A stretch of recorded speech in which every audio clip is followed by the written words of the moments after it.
Good evening, everyone. Welcome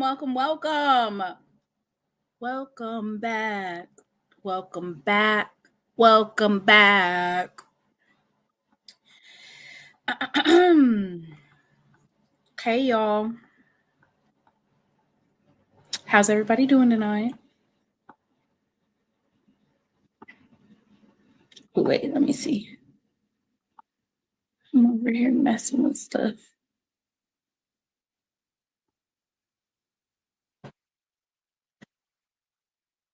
If you are playing in a postseason game, drop your mascot in the chat. If your team is playing in a postseason game, drop the emoji mascot.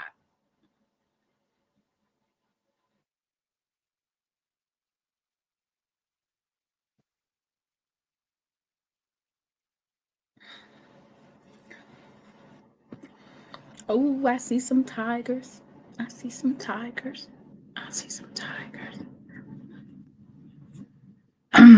As you can see, I'm dressed in all black.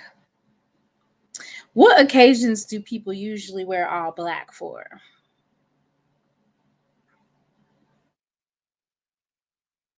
So tonight we're here at the wake. We asking who did the body? Who did the body?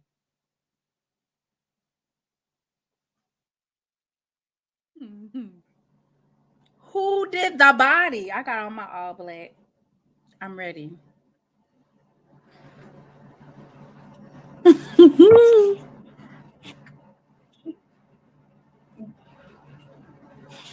Oh, Blue Nightingale, I hope you feel better. Braxton's a little bit under the weather too. He was fine, but he's feeling a little bit under the weather. I got his medicine, y'all. What is Black folks' medicine that they always take? The one that cures everything. You want a sip of it? Ooh, Oh, JTV said it's a cremation. Lord have mercy. No, who said toddy for an 8-year-old? Listen. Some ginger ale. Some ginger ale. No, a ginger ale. Hot toddy for an 8-year-old? Lord have mercy. Trying to put him to sleep, knock him out, and knock whatever else he's got going on. Okay, you guys. Okay. Let's do some announcements before I start. The 2025 SWAC Championship preview, Jackson State University versus Prairie View. Go ahead and hit the like button. Share, if you will. Whether you're in a SWAC group or on Twitter, share the live. I hope y'all got y'all long johns ready and everything for tomorrow, because it is cold outside.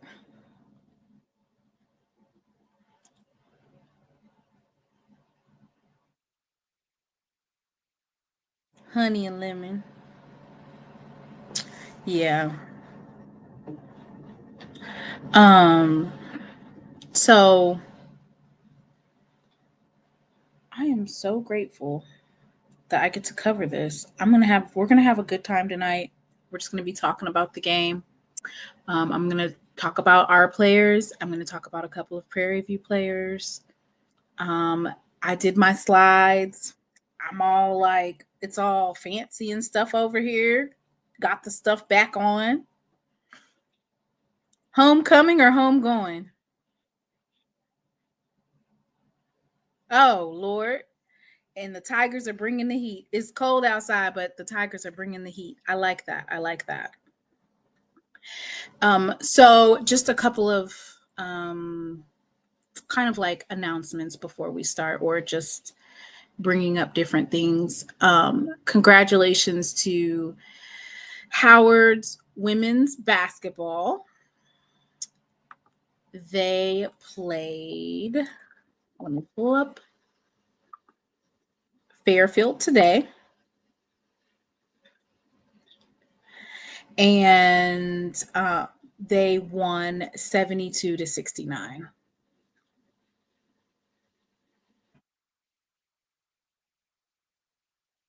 So it's that time of the year. We're right at the cusp of the Celebration Bowl Championship. That also means that we are deep in the thick of basketball. Right now, it's mainly like out of conference games that are being played right now.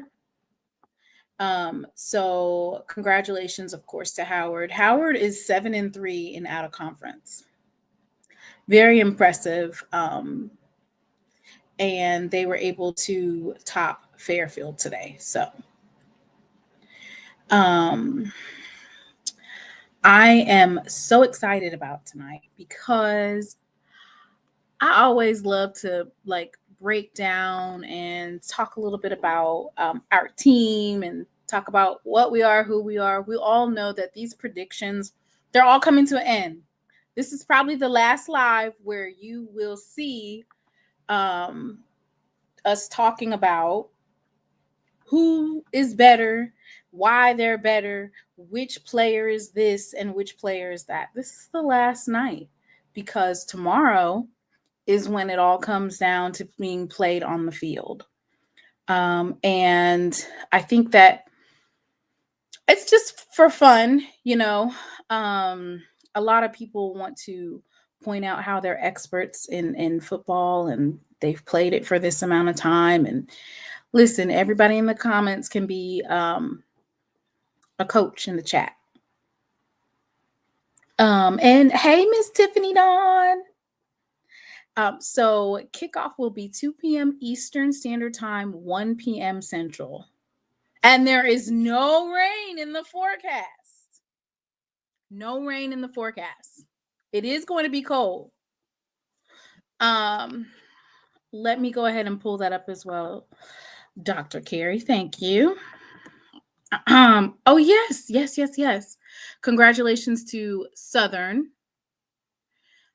Southern actually beat, and I want to say, if I remember correctly, Arizona was undefeated in out of conference play. They did lose a game in like a scrimmage or something like that. They lost to a D2 team, like when they were scrimmaging. But prior to that, Arizona was undefeated in out of conference play. Let me go ahead and make sure I pull that up. Thank you so much for that information. So congratulations to Southern University women's basketball as they toppled Arizona 63-57.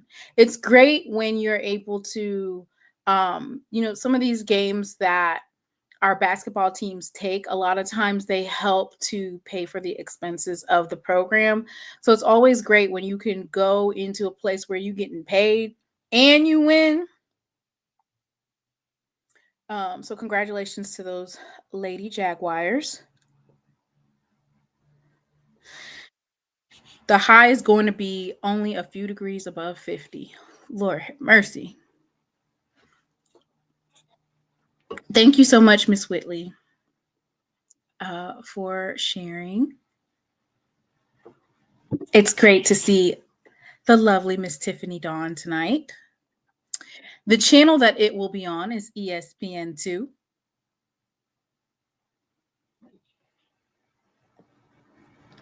Oh, I can share that too. Before we get started, let me go ahead and do that. If you are attending the game or you know somebody who is attending the game, I'm going to share this information with you.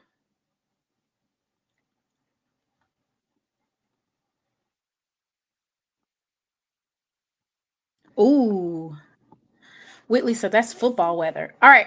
So game day for Jackson State University versus Prairie View. All parking lots open at 7. The stadium ticket office opens at 8. Tiger Walk is at 10:30 in the morning. Stadium gates open at 11. Sonic Boom enters the stadium at 11:15, and the kickoff is at 1 p.m. versus Prairie View. Jackson State University students are admitted free into the SWAC Football Championship. You just need your ID. Of course, these have concluded, but the Tiger office hours for today was 9 a.m. to 5:30 p.m. And for the SWAC Football Championship, no third-party tickets will be accepted. The website that you have to go to is gojsutigers.com/tickets. Okay. And another thing that I wanted to read is, of course, parking. Y'all, don't be parking your cars just anywhere. Please don't park your car just anywhere. Okay. Don't want to do that. They do have a shuttle. And I'm going to pull that information up as well.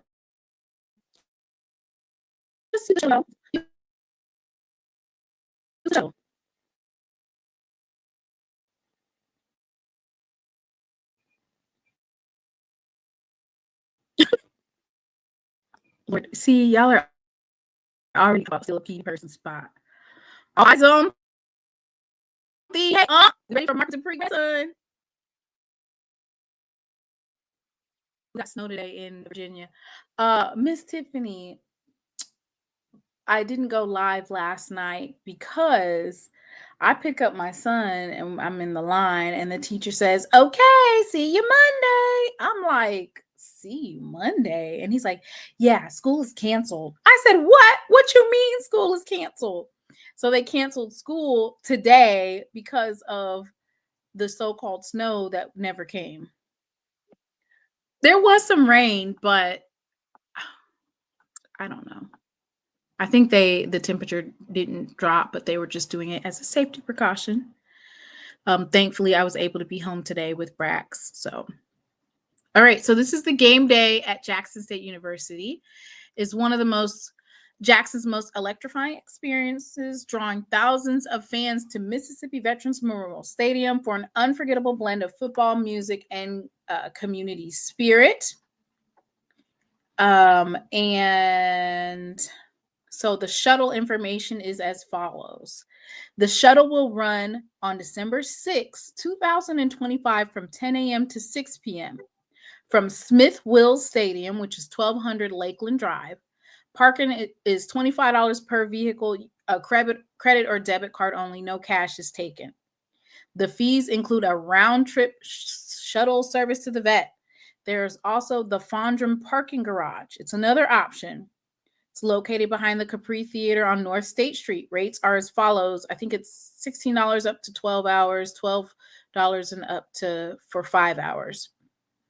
$12 up to 5 hours, excuse me. Farmers market parking, that's like if you have tailgating or whatnot.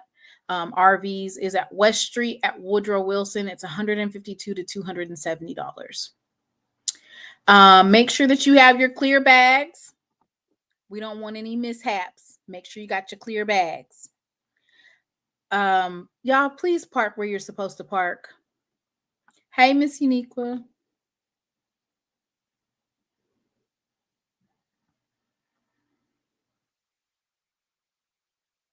All right. So, yes, y'all don't be parking. Don't be parking where you're not supposed to park. And then you come back and your car is missing because it got towed. They did some towing, I want to say, during the Alcorn game. So that's just a warning. Just don't do it. Don't even try. All right.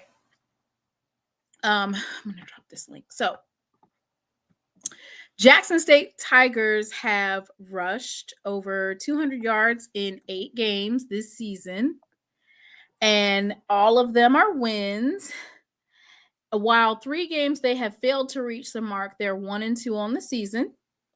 Jackson State Tigers will host their 4th championship game in 5 years. Hey, Dwayne. So then I thought it was fitting to go ahead and start with the running backs. Go ahead and start with the bell cows. No pun intended. So when we talk about those 200 yards, let's talk about what that looks like for Jackson State. And then we can also take a look at Prairie View's running backs. How you doing, Mr. Marshall?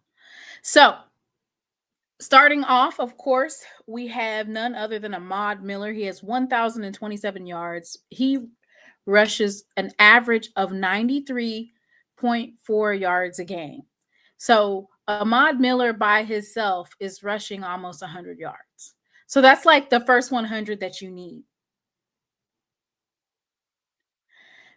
Travis Terrell Jr., 574 yards. He averages 52.6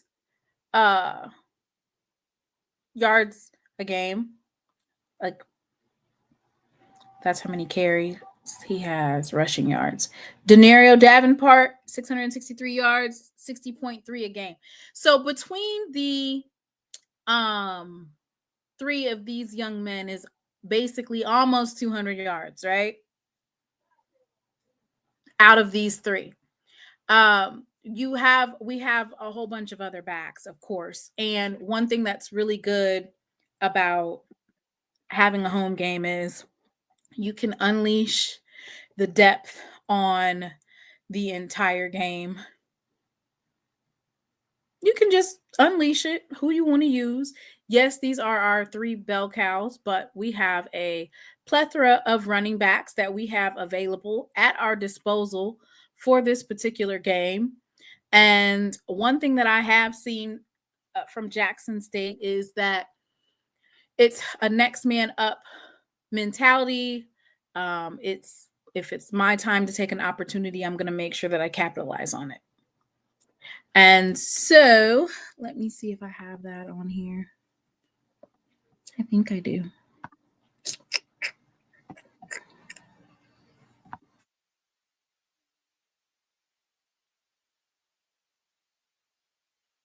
I have a whole list. I'm glad I have the tight ends here. Thank you, Jesus.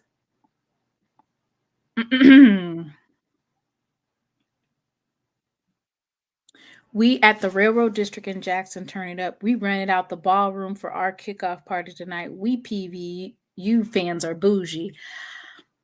High Tech is letting y'all know that they're doing the same thing that they do at Prairie View, which is they party. Let's hope that High Tech and everybody who is at this party tonight, this bougie party that they're having, let's hope that they actually go inside the game this year.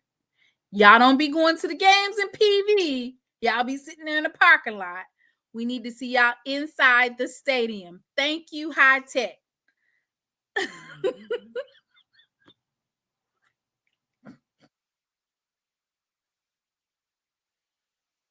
Thank you for thank you for investing in our small businesses. All right, High Tech, we want to see y'all at the game. All right, so let's talk about Prairie View. Let's talk about Prairie View's running backs. So what I did was I looked at the top 25 running backs that they had available and what their stats were. And lo and behold, they got some backs. All right, so I'm going to introduce you to the two that I found. This is not going to be all inclusive, honey, because usually what I do is I usually invite someone to represent that side to really hone in on those players. All right, so I have Lamagia McDowell.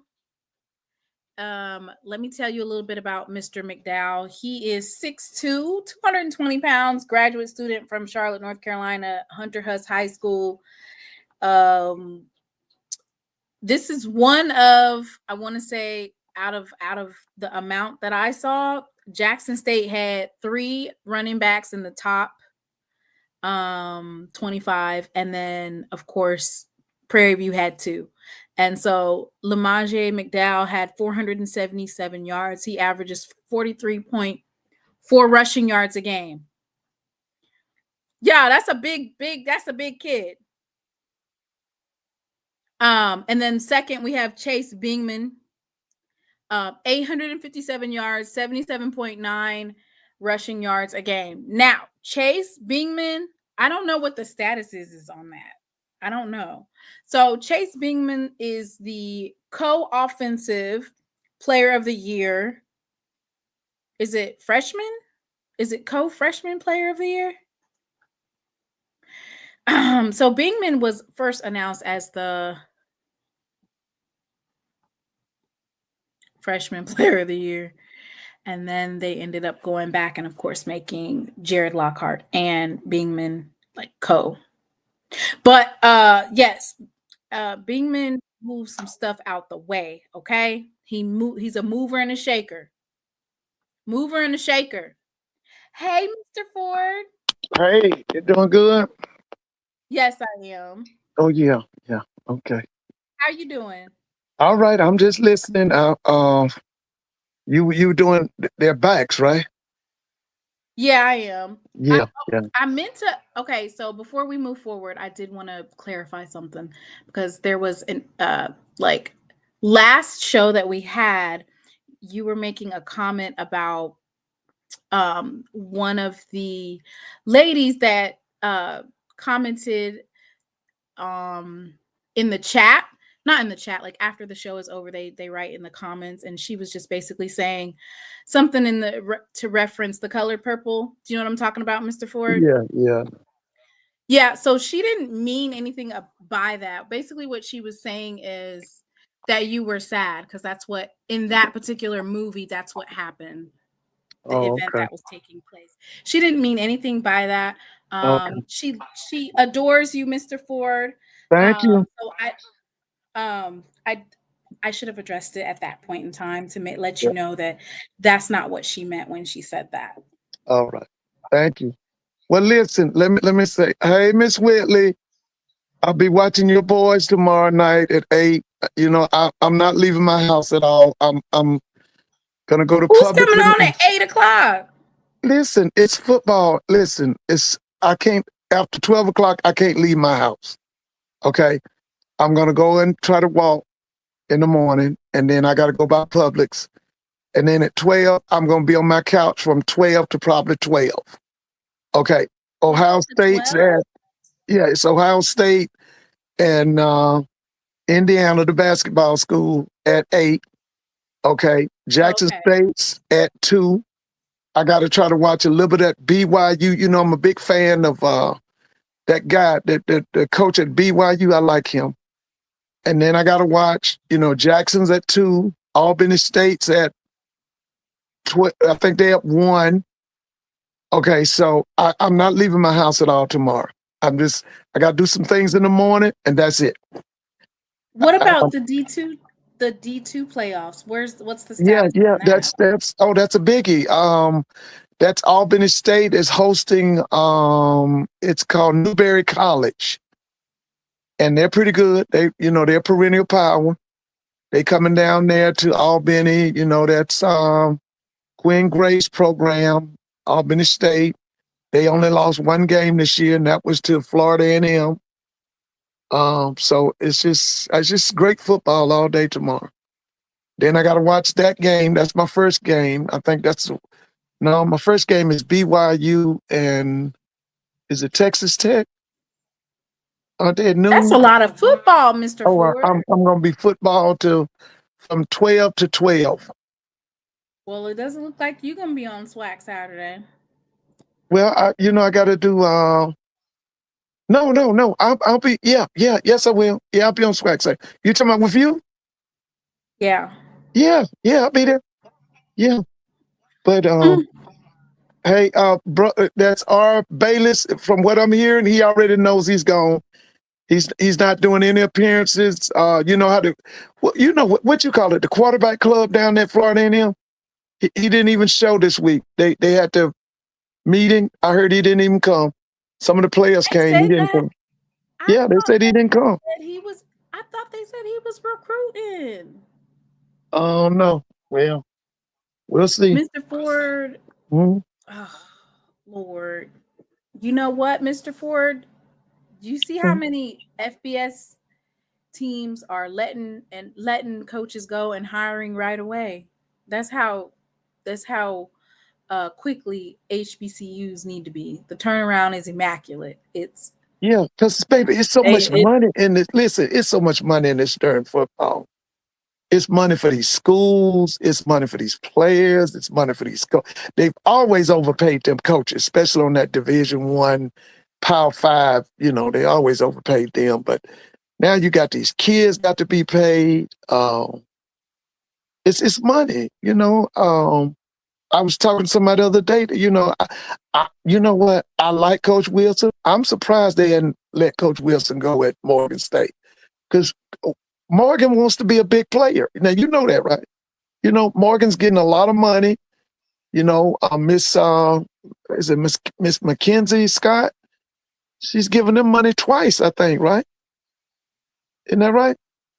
Why? Yes, but why you say that, Mr. Ford? Why would you say that they want to get rid of, or you think that they should But have? they ready to be a big player. Listen, Morgan wants to come to the Celebration Bowl, just like Southern. Listen, it's been 10 years. Southern has never been to the Celebration Bowl. Morgan has never been to the Celebration Bowl. The administration at those schools, they want to change. They want to come to the Celebration Bowl. Mr. Ford? Uh-huh. Well, I'm just going to say this, and this is no shade at all, but I feel like when I'm looking at we're in a coaching cycle right now, meaning coaches are getting let go, coaches are getting hired. I mean, it's left and right. Yeah. And I'm looking at the coaches that these group of 4, group of 5 are hiring. Some of them are retread. no, I'll say 90% of them are retread, right? Yeah, But yeah, they all have coaching experience. Whereas HBCUs are thinking, or they have a mindset that you need a celebrity and an ex NFL player who has never coached ever to revive your program. It's like a backward mentality way of thinking. To think that you would need someone who just was an NFL Hall of Famer to revive your program instead of reaching into the many qualified coaches, whether they're in the D2 ranks or uh, even group of four. There's some that are assistants, or, they would take a head coaching job at a HBCU. Like, yeah, yeah, yeah. why are they utilizing and thinking that they're going to be able to revive a program and that it's going to work like that? Now, I'll say this about Deshaun Jackson. Deshaun Jackson had coaching at the high school level, and then he bought in his quality coaches that he was coaching with out in Cali. You know what I'm saying? Like, he had same thing with kind of like Coach Prime, right? Yeah, yeah, He was coaching in high school. yeah. He bought a lot of the experienced people around him.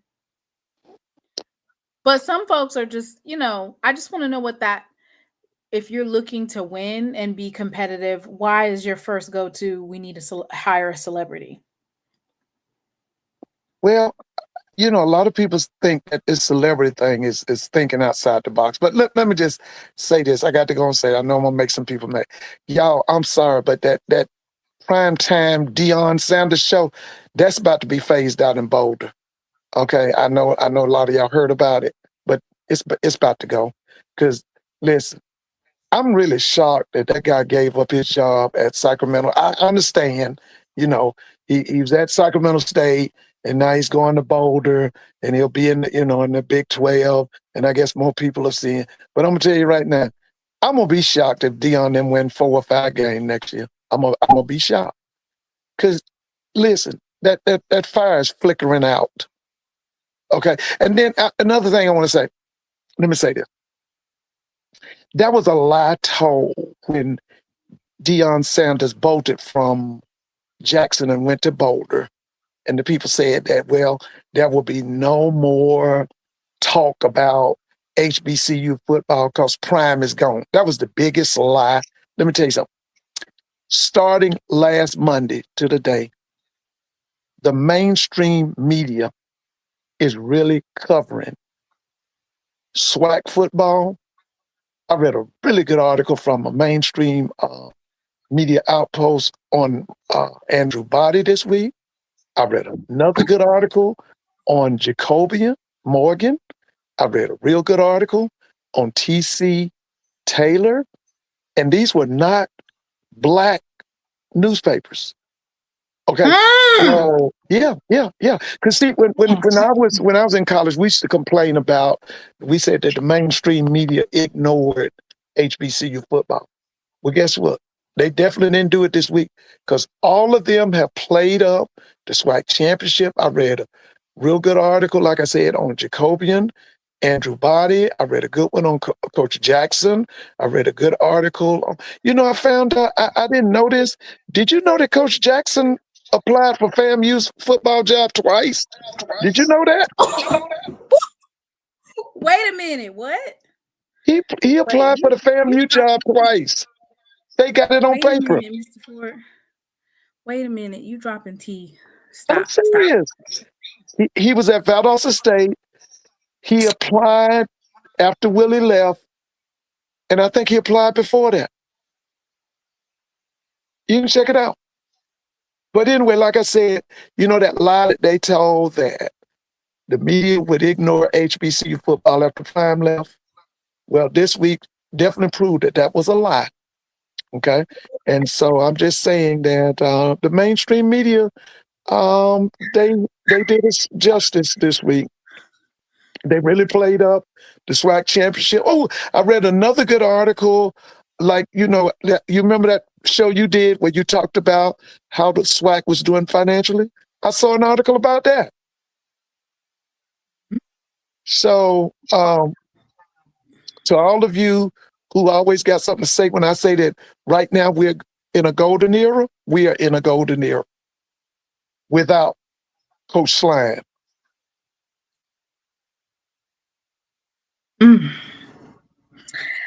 You be dropping the tea, Mr. Ford. Oh my goodness. Well, Mr. Ford, I was just speaking about our backs that we have for Jackson State. You know, the big trio. It's the big three. Like they started the league. Ahmad Miller, Travis Terrell, and Denario Davenport, right? Oh, yeah. 190 yards total But average. let me ask you, is that the best backfield in FCS? I know it's the best backfield in the SWAC. Is it the best backfield in FCS football? Is Blue on here? Because you know Blue keeps up that kind of stuff. Hey, it's Blue. Where is Blue? Is Blue on here? Because listen, who has more backs than Jackson State? I mean, quality backs. You tell me. Nobody. There you go. Nobody. Baby. All right, let me look up this statistic.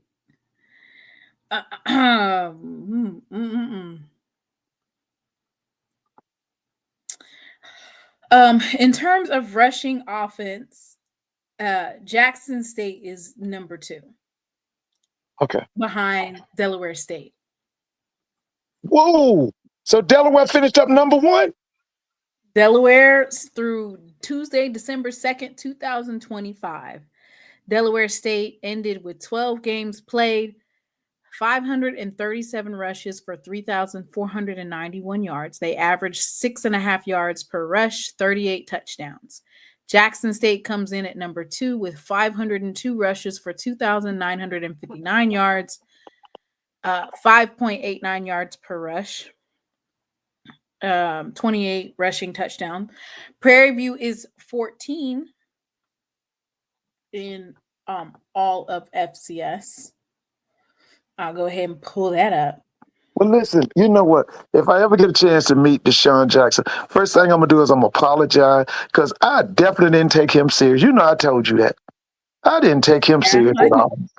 And listen, that got put on a show this year. Now, is he the FCS Coach of the Year? What is he? Is he the MEAC Coach of the Year? Nope, they picked Chennisberry. Oh, they picked Chennisberry. Okay. Prairie View played 12 games. They have 433 attempts for 2,427 yards. They still averaged 5.61 yards per carry, and they have 29 touchdowns. So Jackson State averages 269 yards per game, and then Prairie View averages 202 yards per game. So in terms of, you know, when we look at these running backs that they have, which is, of course, Lamaje McDowell and Charles Bingman, we're going to look at our defense and see, okay, who's going to make those stops? Who's going to make those tackles, close those gaps, get the offensive line off their square.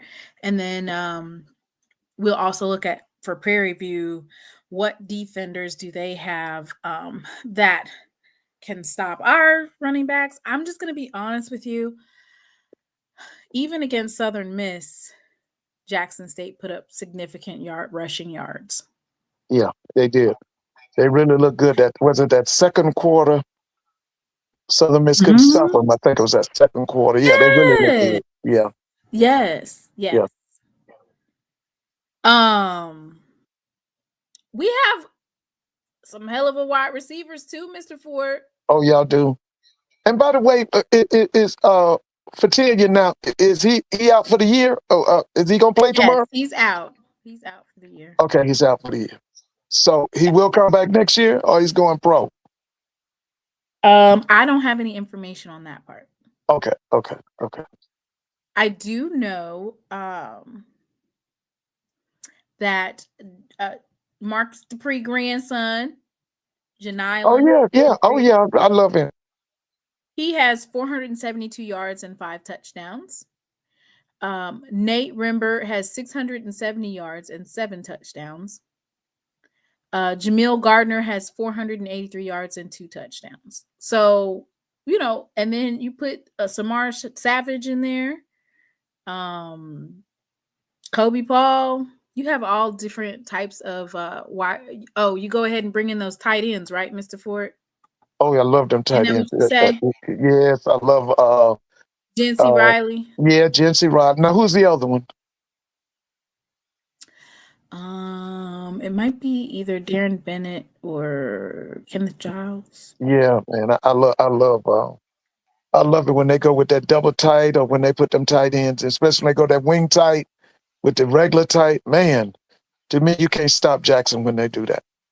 You can't stop them. Now, Prairie View did have almost 1,000-yard wide receiver this year. Oh, now which one? Who was that?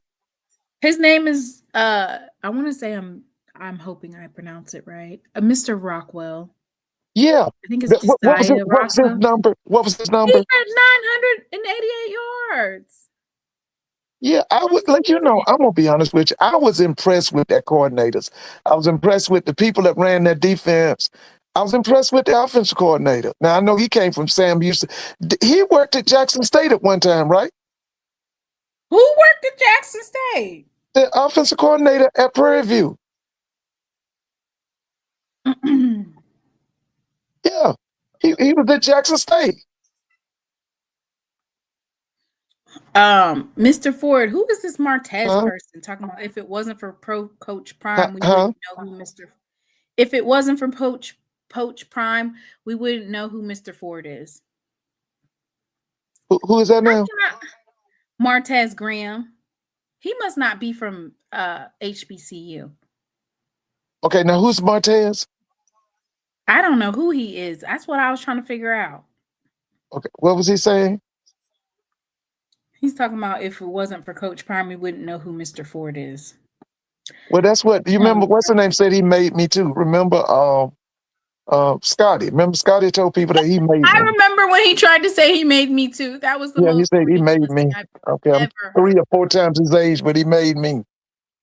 I on his podcast for 4 minutes talking about Shador, but he made my whole podcast. Yeah, that's what I'm saying. He made me. So, okay, so yeah, that's right. Coach Prime made me, and I'm older than Coach Prime also, but he made me.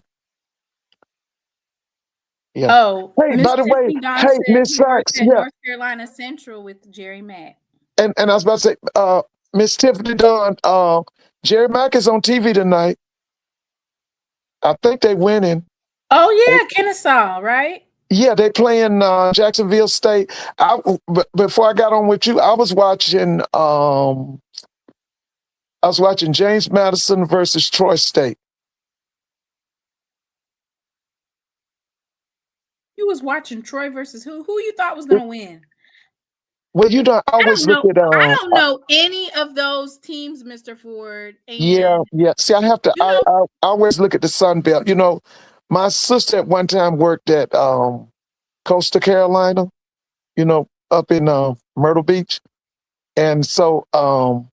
And by the way, my sister loves you, Miss Tiffany Dawn Sykes. My sister loves you. Thanks the world of you. But anyway, I got into Sunbelt football when my sister was working there. No Georgia high school playoffs? Yeah, it's big tonight. Yeah, some big games. It's some big ones. I don't know if y'all know it, guys. We had a high school that took GHSA, that's the ruling body, to court and won. It was Gainesville High. They had Gainesville High and Brunswick played, and the players got to fighting, and the GHSA suspended a lot of Gainesville's players. Well, the parents at Gainesville got together and took them to court and won. Yeah. I said Jerry Mack's having a hell of a season. Oh, yes, he is. He is. He has turned that's Kennesaw State. I mean, they're probably going to go to they're probably going to go to a bowl. But don't forget Willie Simmons has done a great job at that's Florida International, right? what's that called? In that FIU? Yes. He's done a great job. So all y'all be talking about what we don't have in we got some great coaches in this HBCU football now. We got some good coaches. They just need an opportunity. The offensive coordinator that's going to Colorado, he worked at Howard.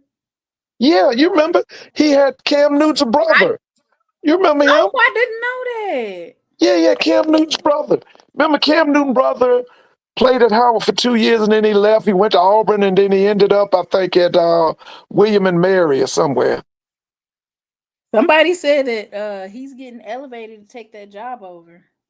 Well, okay, which one? The Colorado job. Well, we'll see. We'll see.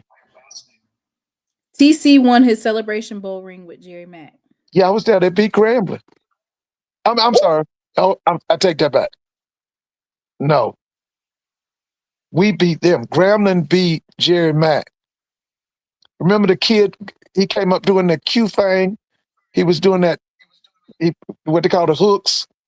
And they got a penalty. And you remember?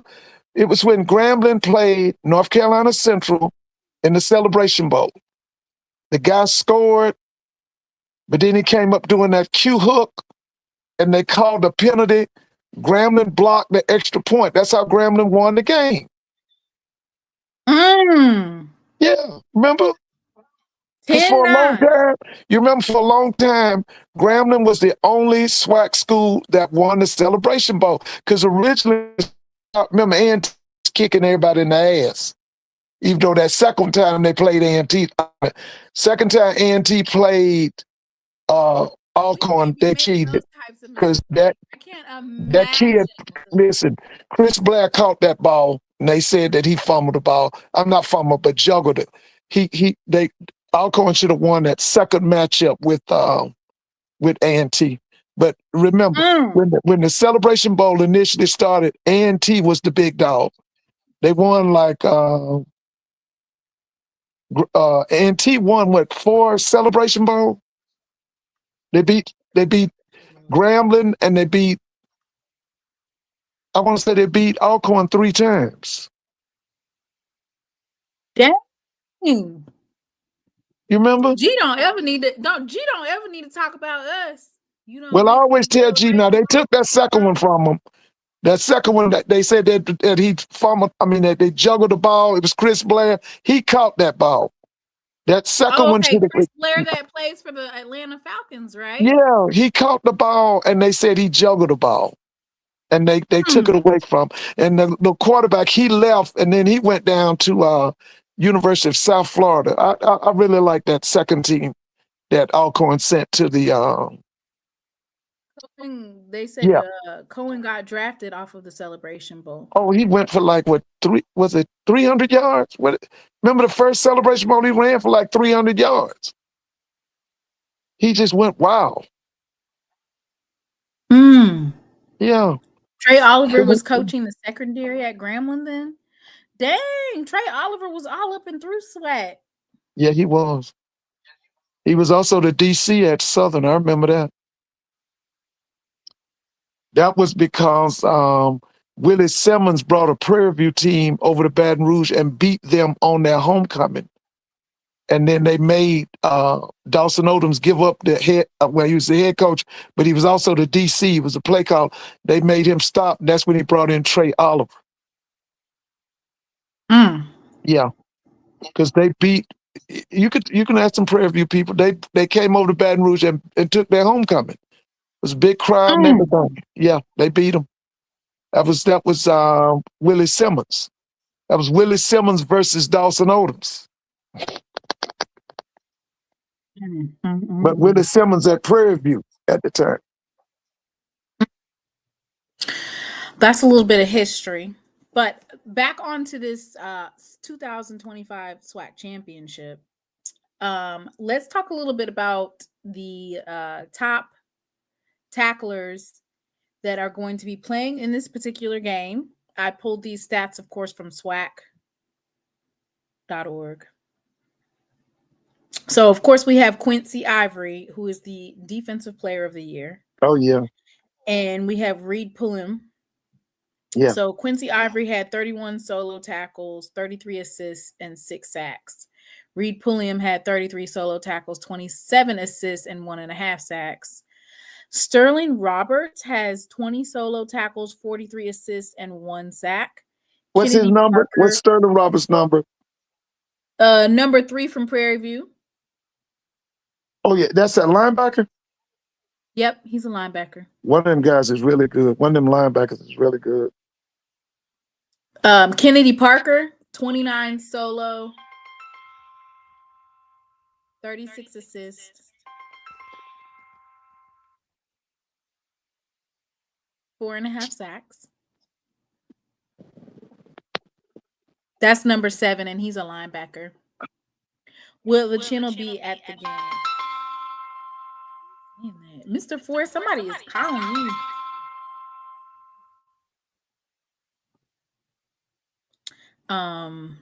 Will the channel be at the game? What you mean, will the channel be at the game? What does that mean? Somebody blowing Mr. Ford up. Mr. Ford saying, I'm talking football. All right. And then, of course, we have Trevor Randall. Trevor Randall, 30 solo tackles, 54 assists, and 1 sack.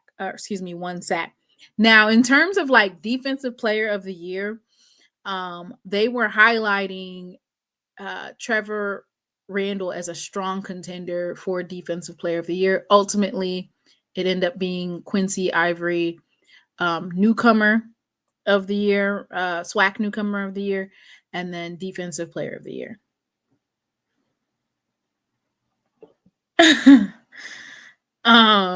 So yeah. Mr. Ford, you're probably gonna have to go out and then come back in.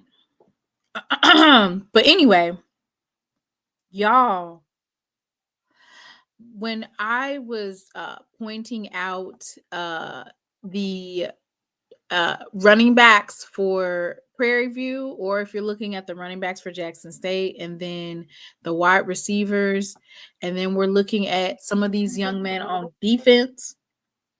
I can't hear you, Mr. Ford. You're going to have to drop and come back in. Okay, can you hear me now? Oh, no, I can hear you now. I can hear you now. Okay. I'm sorry. I had to check on something. Now, what, I'm sorry. Trevor Randall, number 4, safety. That linebacker, right? No, he's a safety. Trevor Randall, he had 30 solo tackles, 54 assists. You know how they were talking about a lot of Prairie View's defense, like their tackles and stuff, it comes through like their safeties and their secondary, basically. Because of how their defense is set up. Yeah. So Trevor Randall was in the running for defensive player of the year. Ultimately, it ended up going he's good. I've seen him. He's good. He's good. He's a hit machine. So and then Kennedy Parker is the linebacker. Yeah, it's that linebacker I'm talking. I don't know if it's that Randall. Number 7. Now Randall is number 7. No, Randall's number 4. Number 7 is Kennedy Parker. Well, it's that 4 then.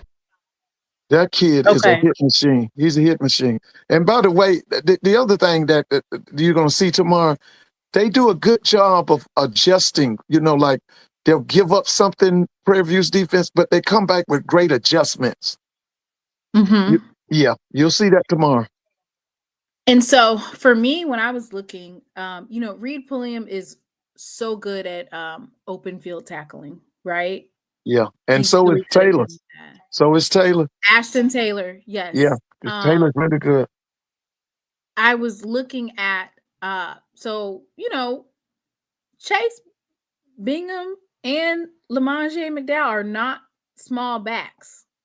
Well, I mean, Chase is small as in height, but that's some big dudes, Mr. Ford.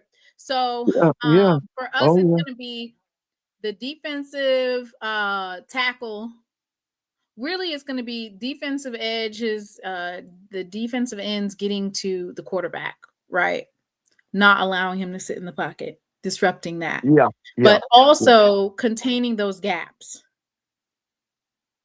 Yeah, and one thing I don't want us to miss out on, Prairie View plays that tight end game too now. They kind of like Jackson. They come with the power. They're going to show you the 5 offensive linemen, But then one of them tight ends is really good. He's kind of got that Jency Riley thing going too. He's about 6. What you think? About 6'5", 6'6", but he can play. I don't know his name. About on Prairie View Rasta? Yeah, it's one of them tight ends. Is really good now. I don't know his name. I'm sorry, I don't know his name, but he can play. They come with that power too, because I call that the power when you come with them 2 tight ends or come with 1 tight end. That's power. Yeah, so it's just a matter of containing. Because they don't now. You remember the first thing of Prairie View, number 1 Jones? Is 6'7", 200. I think so. What's his number? 8. That's him. That's him. What's his size? Did it say? Is he 6'6"? 6'7". It says 6'7", yeah, 230 pounds. He probably is 6'6". Yeah, he can play. He can play now. He's going to be a factor tomorrow. Now, their number 1 thing is they want to run the football. They want to run the football. I mean, that's both of our things. So yeah, that is. That's both. That's right. Have a run. Both of them want to establish the run, and when they come with them tight ends, it's hard to stop them. Because off of that run, they come with that play action, or the RPOs. You know, when they fake the run, the quarterback can pull it out, and then he can run it or he can throw it. That's really hard to defense. And so that's why for me, it's about, of course, closing those gaps. Our defensive line against their offensive line. And right. Then if you get past that first line of defense, Jackson State, sometimes we over pursue with the blitz. And you end up leaving that but here's the thing. Your saving grace is you got the 2 big-time linebackers. Because I'm going to be honest with you. I thought this year that Taylor made the statement that he wants to play pro ball.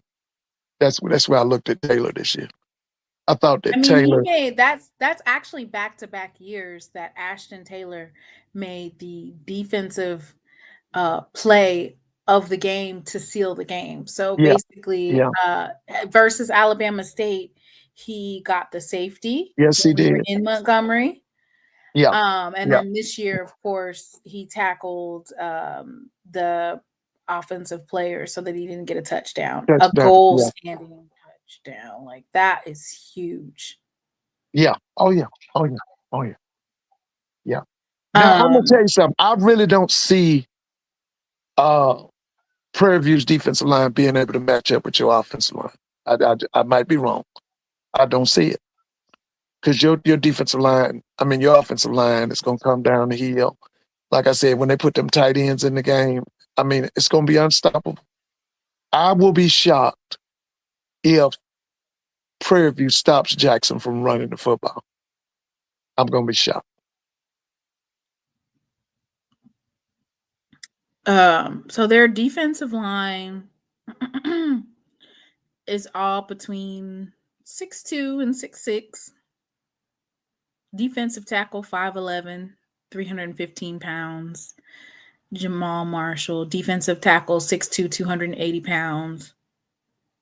6'3", 375 pounds. But like you said, like, our offensive line is one of the best in the country. The best ones that we've had so far, right? Yeah, I think so. Now, I love the one that Dion had, his second team. I love that one. You remember that Zach Bro? Yeah, it was Zach Bro. Yeah, I loved him. That was Shadir's last year at Jackson. I thought that was I love that offensive line. Didn't like the coaching, but I liked the offensive line. Yeah. So, and Ron T says, good assessment, Mr. Ford. Bama State moved them up and down the field. Oh, yeah. Talking about Bama State's offensive line. Yeah. Up and down the field. Yeah. Shout out to Bama State. They won 10 games this year, didn't they? Yep, 10-2. They won in 10-2. That was a They major, only lost major they accomplishment. lost to Jackson State and UAB. UAB. Okay. Both by less than a touchdown, I want to say. Oh yeah. I want to say Oh they yeah. lost to So, UAB by less than a touchdown. oh yeah. Oh yeah. Oh, and Congratulations that's to Coach another Jackson. thing is that Mr. Ford, Mm-hmm. their quarterback, we can talk about Cam Peters, right? Yeah. But Yeah. the highlight for me was that those 4 interceptions Yeah. Yeah. Oh versus yeah. Bama State. Yeah. Versus Bama State. Oh yeah. But now, according to my coach, my basketball coach at my school, he felt that Cam Peters got so much better after that. In other words, he learned from it, and he thought that Prairie View got better as a team. But now, of course, we threw at it, but look who they were playing. But, Thank you. know, Mr. Ford. yeah, Thank yeah. you. But He might have but gotten now I better. respect my coach now. I'm going to be honest with you. He's a FAM graduate. He's a basketball guy, but I respect what he has to say. And he thought that Who that did they they got play better. after that? Valley, I know UAP, one was Alabama A&M, one was Pine Bluff. and Who one was it? was Valley. In Valley? Yeah, yeah.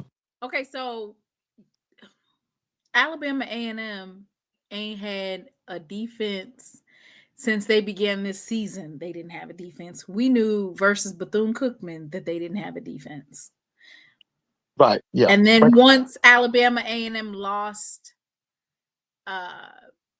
Quad Brown, right. They basically had Quad Brown, and Quad Brown was able to basically keep up with the shootout, meaning, no, we can't beat you defensively, but we're able to match and get points. So once they lost him and they only had I want to say he was like an incoming freshman, Eric Hanley, they couldn't keep up. Then you go over to UAPB, and I don't think they've been over 500 for several years. Yeah, I think the last time they were above 500 was 2021 when they played in the SWAC Championship. Right. Yeah, Doc Gamble's program. But now let me say this, Mr. Mona. Let me say this. Yes, they had some struggles in Huntsville, in Normal, but I have all the faith in the world in Coach Sam Shade. I'm gonna say this. I'll go on the line. Alabama A&M is gonna be better next year. They're gonna be better. The future's bright. Okay, I'm not saying they're gonna jump up and beat up Jackson and they're gonna beat up Alabama State, but I'm saying the future's gonna be brighter. They're gonna get better because I've seen Coach Shade before. Okay, they're gonna be better. Mm-hmm.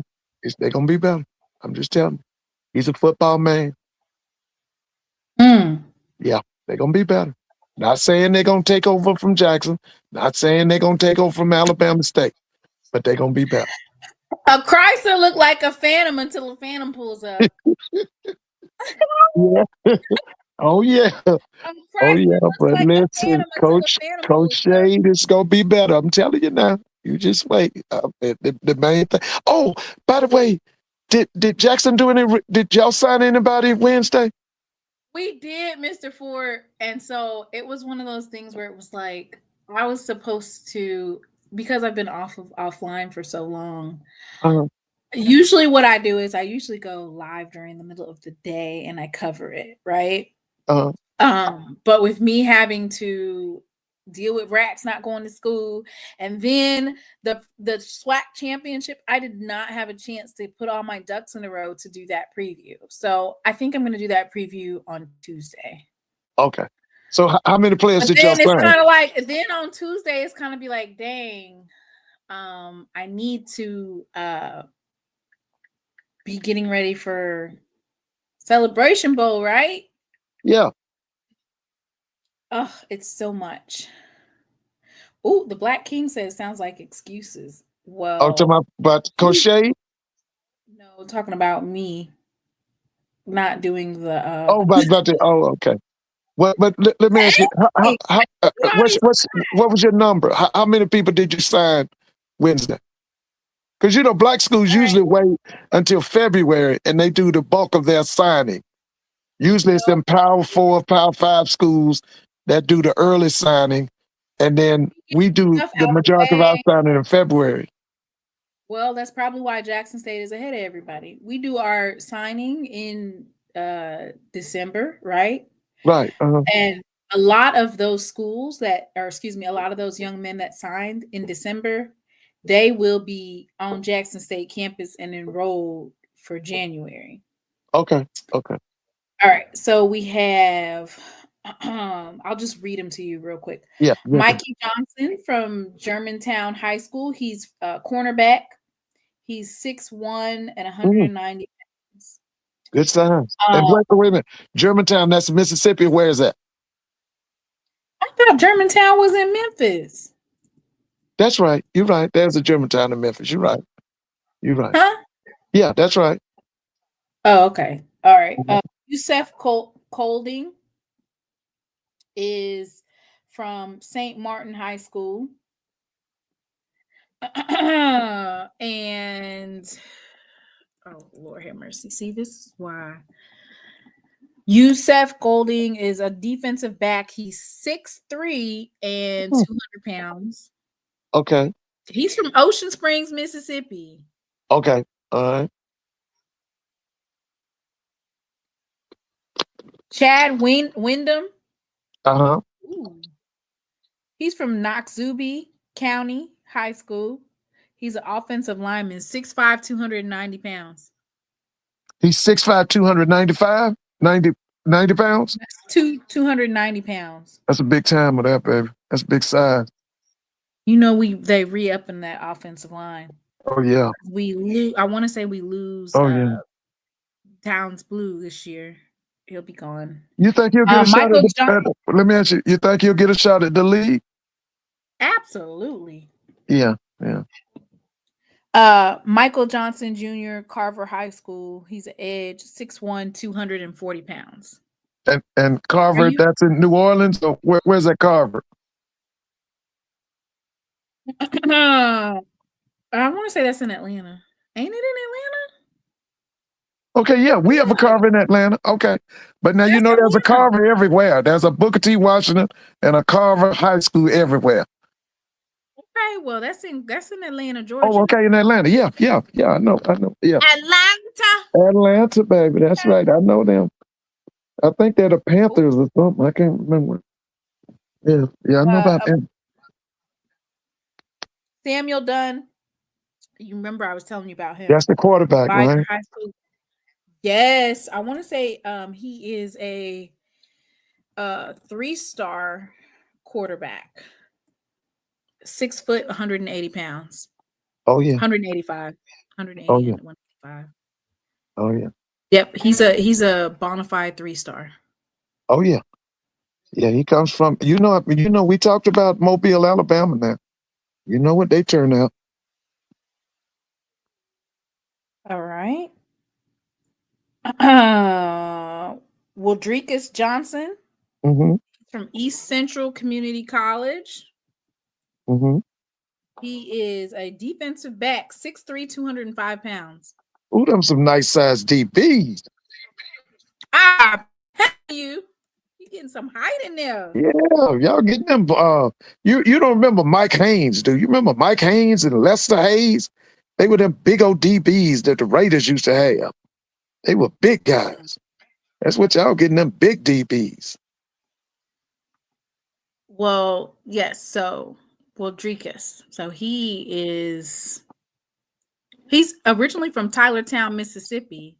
Oh yeah, I heard of Tylertown. Oh yeah. Coming as a prospect, he was a 3-star corner. Whoa.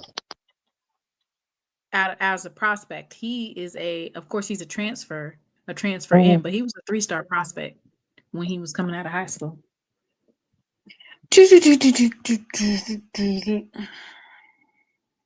Of course, we got Jaden Lockhart. That's Jared Lockhart's older brother. He's 6 foot, 182 pound wide receiver.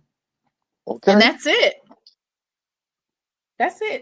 Okay. But I'm like 90% sure that the majority of those young men that they signed are going to actually be enrolled and in school for the January spring session. And so I'm excited. Oh, so I yeah. will be doing I'll do a comprehensive overview of them, Right. and at that point in time I'll pull their film so we can look at their film. Now, let me ask you, All right. what about the transfer portal people? When are they start? When will Jackson start signing them? What's the date for that? You know what, Mr. Ford? The only reason why I don't know is because of this new transfer portal rule that they got going on, where they Right. only open it up for one time. So I'll have to get back to you with that on Tuesday. I think that's in our favor. That means we're going to get even better athletes. You know that, right? I don't see how that's in our favor, because for that's because HBCUs, you usually, after the spring, you usually let go of dead weight and go get some more. Well, but here's the thing. See, the offer from the black college is going to be firm. When we tell them you can come on here, and they know it. But see, you go dealing with the Power Four, they tell you to come, but they might have 5 or 6 or maybe 10 more at the same position.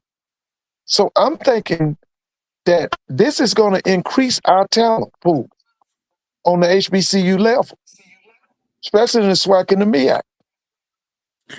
But we have the 105.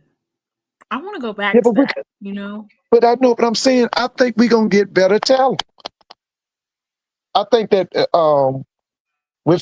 so it's only one window, right? Yes. Okay, he says right The main here.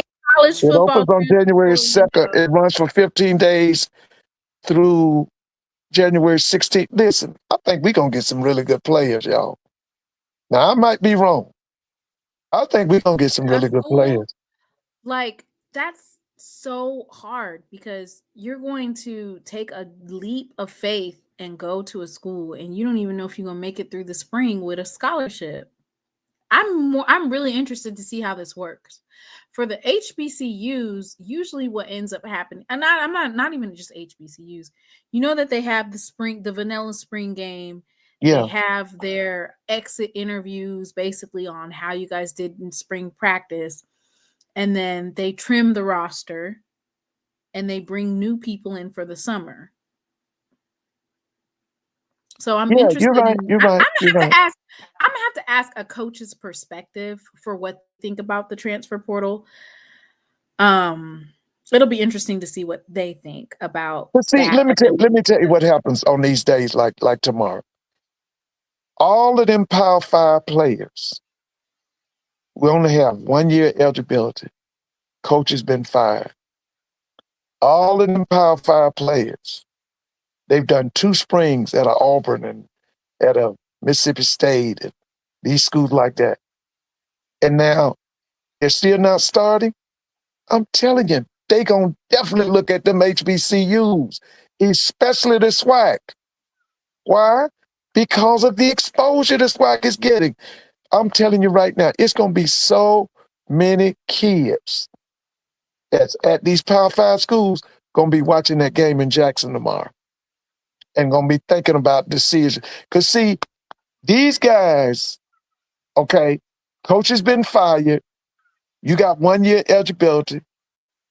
The new coach comes in, he don't want you, even though you 6'6", 6'7". Yes. So they're gonna be looking at them HBCUs. Hey, Dr. Kadesha. And I'm sorry, y'all didn't fire Larry Scott, did you? Did you? You didn't let him go, did you? What? Bayou Classic, 73,000 on NBC television. I thought it was 63. I thought it was 63,000. It was, but yeah, okay. Just give the extra 10,000. 10,000. Listen, you saw that? K-Boy says, you saw that? Jerry Mack has just won the CU Conference USA Championship. Congratulations to brother Jerry Mack. My sister was high on him first time she met him. She met him at North Carolina Central. She said that when he came into the interview, he was so organized. And by the way, he had been on the staff with Jay Hobson. I think they had either been on the staff together at South Alabama or University of Memphis. Yeah. Okay, yeah, Dr. Kanisha.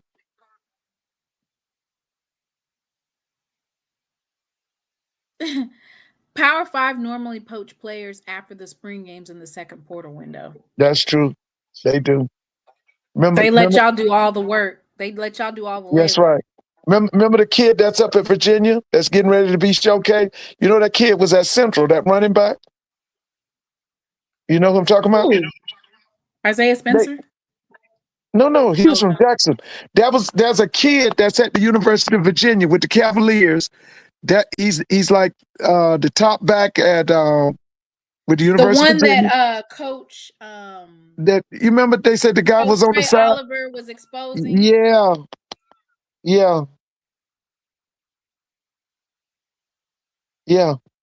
Well, anyway, he had a really good year for Virginia, but that kid was at North Carolina Central. For Jackson State player Jerry Mack. Yeah, Jerry Mack went to Jackson State originally. He transferred from Jackson State to Arkansas State. He was there on the team with TC. They were at Jackson together.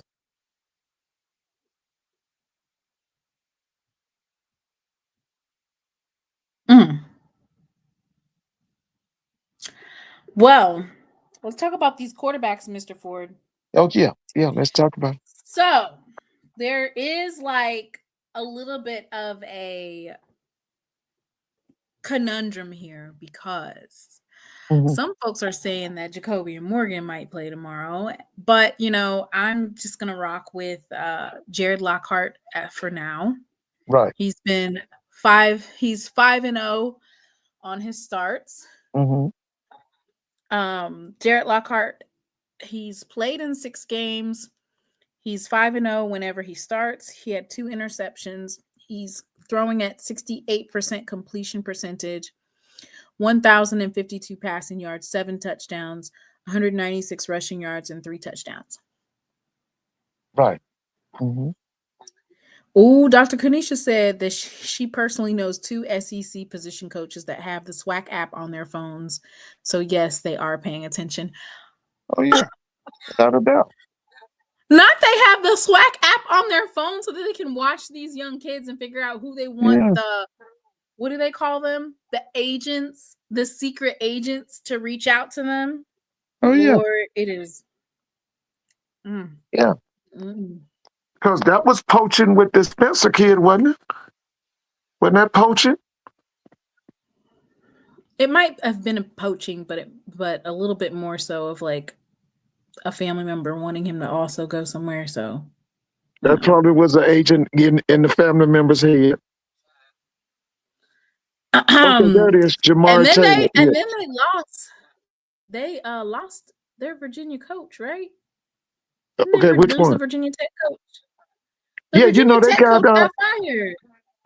Yeah, and James Franklin is there now. And from what I hear, he's bringing all them. He's bringing all them Penn State people down to Virginia Tech, right? Yeah. Yeah. Bethune men's basketball just defeated South Carolina State 80-59. I can't wait to see. That's Reggie Theus. I can't wait to see his program. Reggie. Mary's babies ain't playing this. They ain't playing, baby. They want that SWAC. And by the way, I want to say kudos to you. You were playing up Southern's women's program. That coach down there is really good. What's his name? What's the coach's name at Southern women's program? Southern and Howard, right? Huh? Southern and Howard. Howard had a big day too. Yeah, I want to say Southern was it Arizona? Bunches. Thank you. That's brother Tim Fuller. Thank you. That's right. That guy's really good, man. That guy Funches.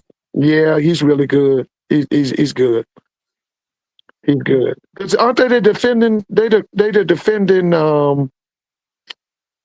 defending SWAC basketball champions? No. Who won the I women's mean, championship? regular season, yeah. Okay, Oh, who yeah, won they the tournament? Who won the tournament here in they Atlanta? didn't win the tournament too. I think they didn't. I thought they got knocked Didn't out. they go play UCLA or somebody? Maybe they are. I don't know. I was thinking about men's.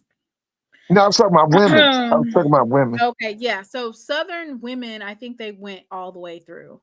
Yeah, It was Southern men's Southern men's team that got knocked out. right, because they won the regular season, and Alabama State won the tournament, right? You don't gotta remind me. I They know beat it. us. I know it. Yes, but Oh they my won. They won the God. tournament. Yeah, you're right. You're right. That That was young man, fun. he dunked and he held on to the rim too long because there was a player underneath him, and they said that the basket didn't count. I don't want to relive it. Yeah. Bethune-Cookman's paying 3 basketball players 6 figures. I beg your pardon. You know they almost beat Auburn. Did you see that? That was early. That was in November. They almost beat Auburn. They took them into overtime. Hey.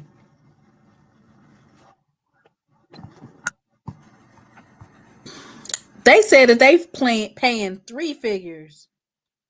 Well, Reggie is the AD, so he can do that. Okay, well, can they get some money for their football team?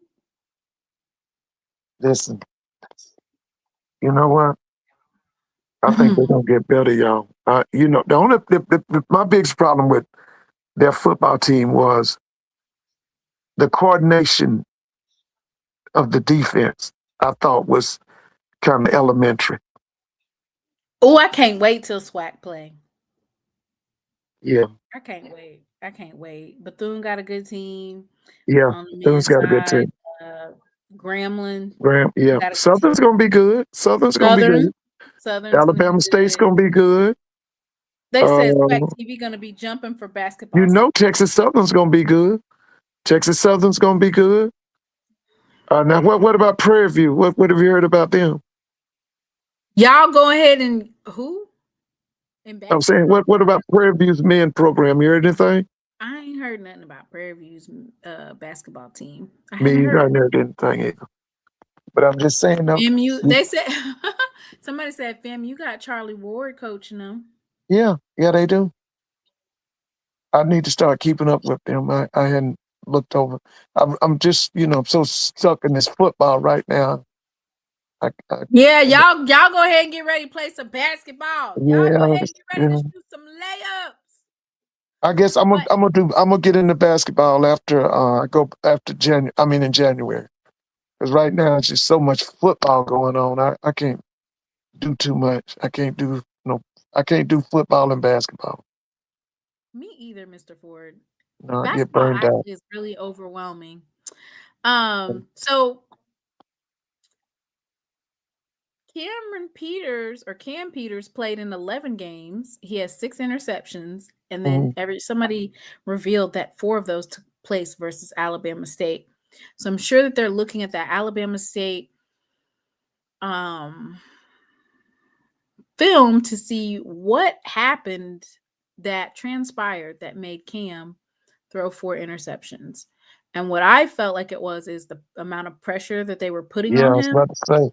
And him, instead of just like throwing the ball, he was kind of like, let me just throw this 50-50 ball and my receiver going to come down with it type of deal.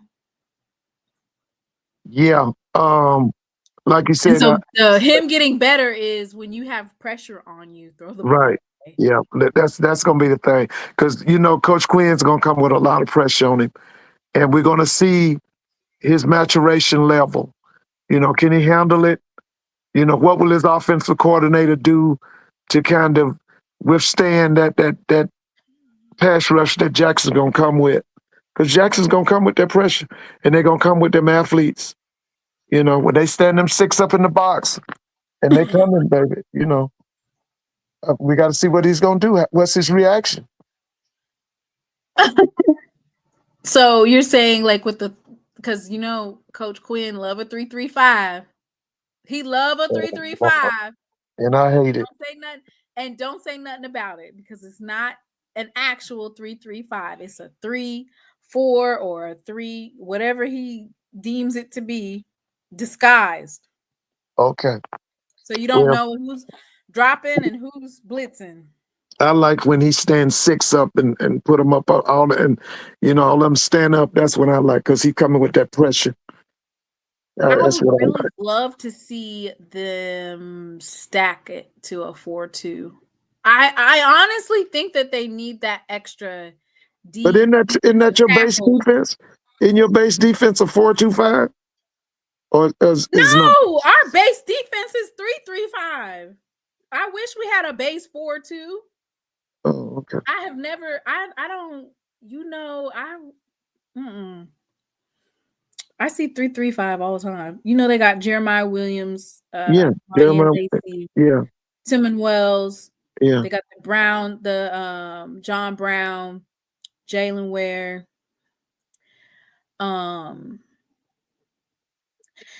Mr. Ford, how you feel about the 3-3-5 that I PV? hate that 3-3-5.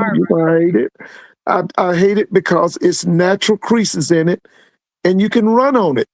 The people that popularized the 3-3-5 was the West Virginia Mountaineers.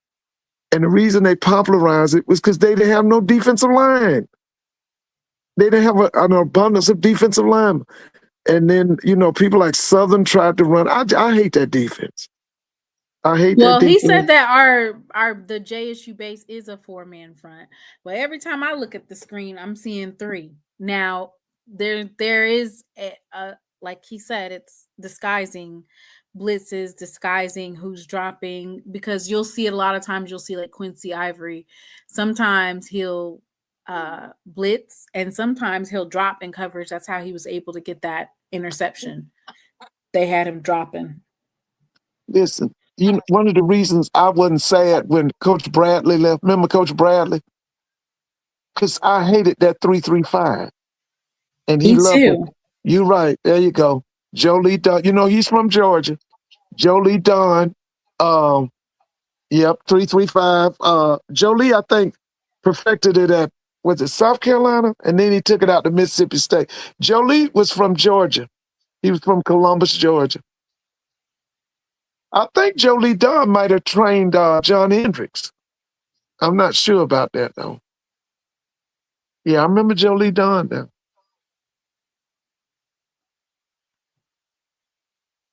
Rocky Long execute in New Mexico from late 90s to early 2000s. Yeah. Do you think PVD line could be suspect? You talking about Prairie View? Yeah, the suspect. Yeah, they said, listen, that Jackson State offensive line, they can't match up with them. You know what? I told you that earlier. No. Jackson State, listen, I'm going to be honest with y'all. Jackson State probably has one of the top 5 offensive lines in FCS football. They got that offensive line that Jackson got is something else, man. And then y'all got that guy that's that offensive line coach, man. Y'all better help nobody don't poach him, because that guy is good. Mr. Ford. Huh? Why would you say that? I'm just saying that guy's really good. I mean, listen, what's his name? You always in the Manny. What is it? What's the guy's name? Why would I tell you Coach Manny Ramirez's name? Listen, that guy's good, man. Y'all better hope nobody don't take that guy, because I'm gonna tell you now, them offensive line coaches, them really good ones, they hard to come by. Y'all got a good one. Y'all got a good one. I mean, that guy's exceptional. So I wanted to. I posted basically. I think I have 6 young men from Jackson State's secondary. Yeah. Because these folks keep on saying like Jackson State secondary is suspect, Jackson State this, Jackson State that, and I'm like, I don't necessarily. Now let me say this. I'm totally impressed with the safeties. I did think there was some growing needed to be done on the corner. Now that Rogers kid, what's that kid's name? Kamari Rogers. I was really impressed with him. But I thought that other corner over there, that, we need some improvement. I don't know. I felt like, I know for me, KJ Chisholm definitely upped his game and has definitely improved this year. What's his number? BJ 17. Yeah. Especially from the last year to this year, you can tell that he's getting developed. BJ Washington is as advertised. That's not. What's BJ's number? Number 9. 9. Yeah, I remember See, him. that's the one that had the pick 6. Yeah. You're right. He's coming along. He's coming along.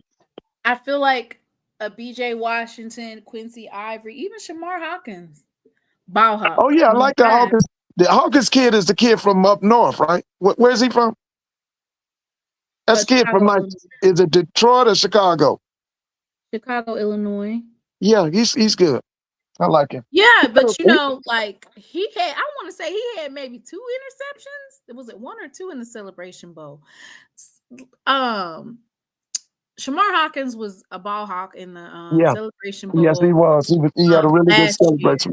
Yes, he did. He had a good game. But did he change his number? Yeah, he did. Yeah. Cam Silas. Whoo, boy, that's a hard hitter right there. Yeah, Cam has good size too. I'm hoping that they put him as a quarterback spy. Either him or you could do that. Yeah, Ashton Taylor. You could put them both of them as spies. Yeah, Ashton would be really good at that. And so would 7. What's the other guy name? The other linebacker. What's his name?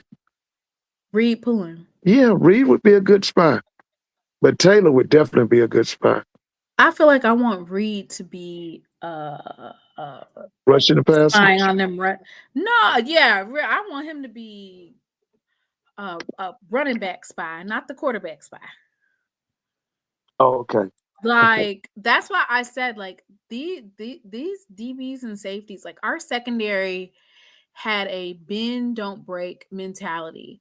Like everybody wanted to talk about the game that we had, but I don't think the defense actually gave up a touchdown that particular game. I want to say it was 2 field goals and it was special teams for the game against Bethune-Cookman. Oh, yeah. Game against Bethune-Cookman. Mind you, Bethune-Cookman was putting up 30 on every team. They had the offense humming. Yeah, they did. And Jackson State was able to hold Bethune-Cookman, who beat FAMU, who went on to beat FAMU, without Cam Ransom. They were able to beat FAMU. We were able to hold Bethune-Cookman to a special teams touchdown and 2 field goals. Right. Yeah. So now listen, I think it's going to be interesting to see the play caller at Prairie View go against Coach Quinn tomorrow. That's going to be big. That's the guy telling you he came from Sam Houston State. At one time, he worked at Jackson. That guy's good. I like him. Your offense, a play caller versus the 2 defensive coordinators at Prairie View.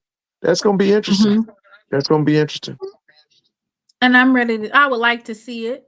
Yeah, I can't wait. And then I was able to gather 3 players in Prairie View secondary. Eric Zachary. What was his number? 12. Yeah, I remember him. I want to say Eric is the one with the 2 interceptions. Trinity Ward is a safety. 5'11", 187 pounds. Number 35. I remember him. He's from, and then Ameo is a corner. He's from Houston, Texas originally, 6'1", 200 pounds. Okay. I will say this, these 3 players are all from Texas, which when we talk about Prairie View and what their recruitment looked like over the last couple years, they didn't have good Texas roots. But if you look at their roster, they did some really good recruiting in the state of Texas. Well, isn't the coach from Texas? Isn't Tremaine Jackson from Texas? Yeah, but you know, he been over here in Mississippi doing a little bit too much. He's been doing a little bit too much. He's been recruiting Mississippi? Yeah. For real? And co-pilot says they talk about our secondary because they can't talk about anything else. We're top 5 in the conference in passing defense. Ooh. Oh yeah. Oh yeah. I mean, I'm excited to see the matchup. I want to see. Yeah, I am too, baby. Especially since Cam Peters threw 4 interceptions. So I'm sure that.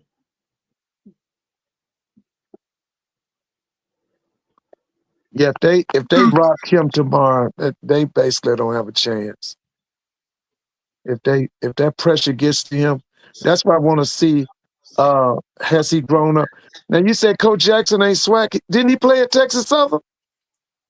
Oh, I don't know nothing about that.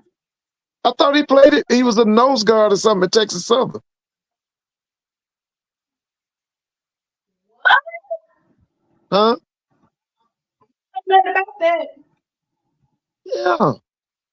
And remember, he coached. When Johnny Cole was a head coach, he was on that staff.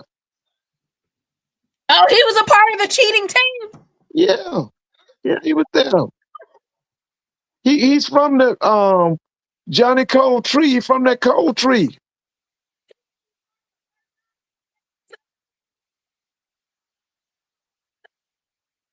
Y'all tell me in the comments. Tony Cook said he's just kidding. Huh? Tony Cook said he's just kidding. But listen, this game tomorrow is going to be epic. It's going to be a big time, and I'm serious, Mr. Mona. There are a lot of Power 5 players are going to have their eyes on that Jackson State Prairie View game tomorrow. Because a lot of coaches done been fired, and a lot of these players know their incoming coaches don't want them. They don't want them. So they gotta come up with a bailout plan. And for many of them, it's gonna be at a HBCU. Okay. Now, don't be sending us no bench players. That's a good point, right there. Let me say this right here, Mr. Moan. This is brother R. Bayless. Listen, I'm gonna be honest with y'all. I thought SWAC officiating had improved.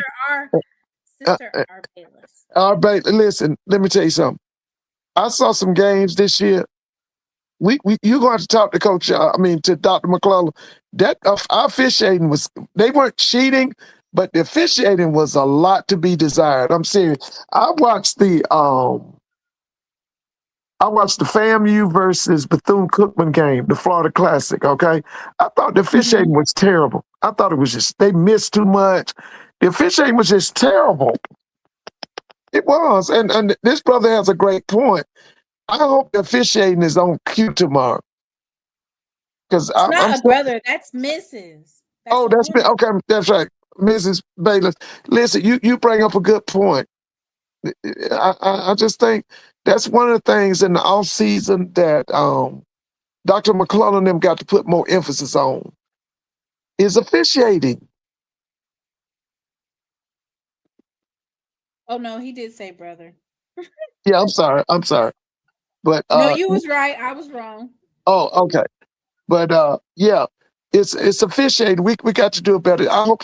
Listen, that game is going to be big tomorrow. You're on ESPN too. Tanisha said they call like they have parlays. Yeah, they listen, y'all. I just hope the officiating is good. Because we don't need to have a big game and then the officials is just bad. They calling it like they got parlays.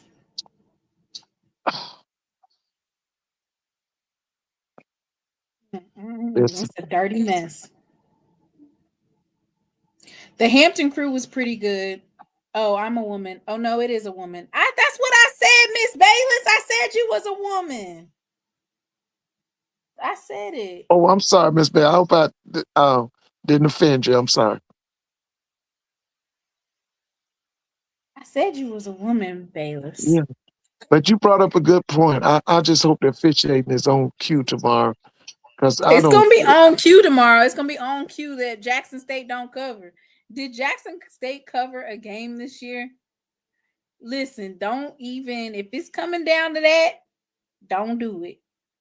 If it's coming down to you trying to don't bet on our sports. And like you said, more and more people are tuned in to SWAC football. Oh, yes. They made that point clear this week with that SWAC television, man. Yeah, a lot of people was watching SWAC football. A lot of people. They are tuned in. Yeah, they are. But see, I remember when I was, this was in the early 70s, Eddie Robinson used to have a show, and that was the #1 football show in America. And it was Gramblin's football show. It would come on Sunday mornings on ABC. So this is nothing new. Okay? Black college football has always been popular. Well, for me, Mr. Ford, there was a couple of different plays that I felt, they were just terrible. And that was the at when we was playing Grambling and they didn't review that fumble that Jackson State recovered. Oh, yeah. Yeah, I remember that. Yeah. Yeah, I remember. We recovered, they were like, oh, we're not gonna review it. Like, oh, yeah. I remember that. I remember that. Did you see the Florida Classic? I didn't get to see the Florida Classic. Let me just say this. Every mistake they made, Jay called it out. Jay Walker called it. He was on top of every one of them. And that's what I'm saying. He was calling them out. Oh, he was calling them out. He was calling them out. Oh, the officiating was, like I said, Mr. Mona, they weren't cheating, but it was just poor officiating. Right. Like they weren't cheating or nothing, but it's just poor officiating. And now I remember this was about 10 years ago, maybe a little longer. They were having some really major problems with officiating in the MEAC. And the MEAC handled it. And what they did was they got rid of a lot of the officials they had, brought in a bunch of high school officials, and guess what?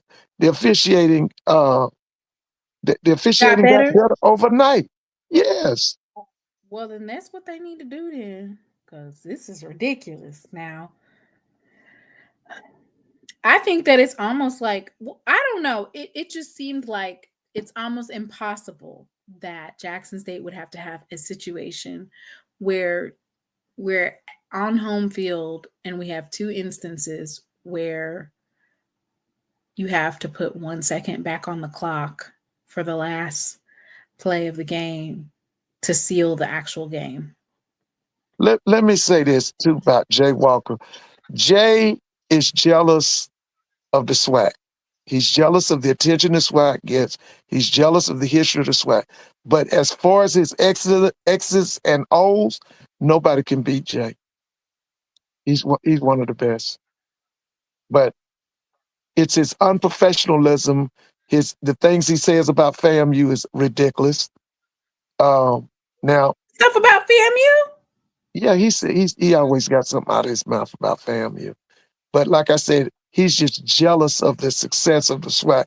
But like I said, I block that out, and I like to hear his analysis of X's and O's and of the football play. He's really good. He's really good. You able to tune it out? Yeah. Yeah, because I know what's wrong with him. He's jealous. He's jealous of the SWAC success, and he's jealous of the SWAC members. That's why he's let the little flippant statements come out of his mouth sometimes. And Tiffany's really good. at keeping her composure because he's sometimes he can be inflammatory. Oh wow. I mean, for me, I thought it was kind of just like a MEAC bias that he has. Yeah, he does. He has a man. That's what I'm saying. He's jealous of the SWAC. Uh, but like I said, when it comes to analyzing the game, analyzing X's and O's, analyze the play on the field, you really can't beat him.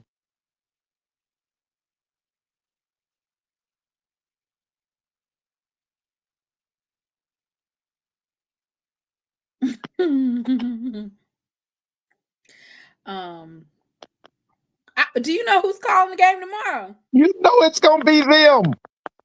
They the number one. They the voice of black college football. It's gonna be Jay and Tiffany. You already, and they gonna call the Celebration Bowl too. You know that. He'll be out there eating all that food out there in Jackson because he says he loves the food in Jackson. It's Southern. He talks about that all the time. Listen, I don't know if I could take hearing like if Jackson State doesn't get it together, this could possibly be an upset. I don't want to hear that. Well, you already know that. Yeah, he's gonna be, underhandedly. Yeah, he gonna be pulling for Prairie View. You know that. So, I mean, that's just him. You know that. Guys, y'all got to remember now, Charlie's up in age. Charlie's in his 80s. Charlie didn't really work this year. I mean, I think, did Charlie really, how many games did Charlie do on HBO? HBCU plus? No. You say he's in HBCU Go. Yeah. HBCU Go. Yeah, because Charlie's got to be he's in his 80s, right? I don't know. Yeah, I think Charlie's in his 80s. I was looking at some type of it was like an old school game, and I heard Jay Walker's voice. I said, "Dang, you was commentating that game too?" Yeah, he came in.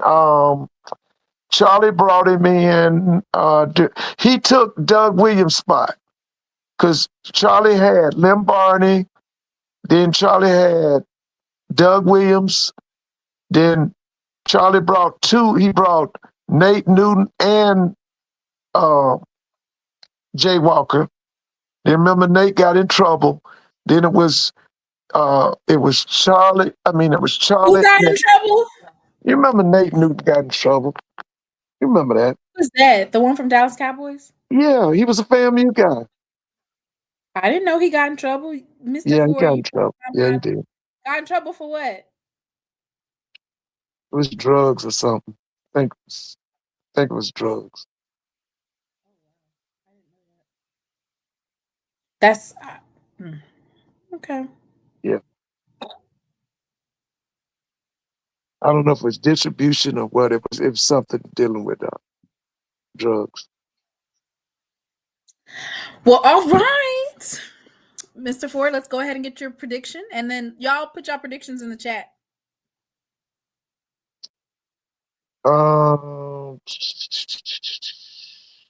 Allegedly. Okay. Yeah, that's right. Yeah, you got in trouble. I remember that. Because, like I said, he was on television. He was with it. The booth used to be Charlie Neal, play-by-play. It was Nate Newton, and it was Jay Walker. They did the color.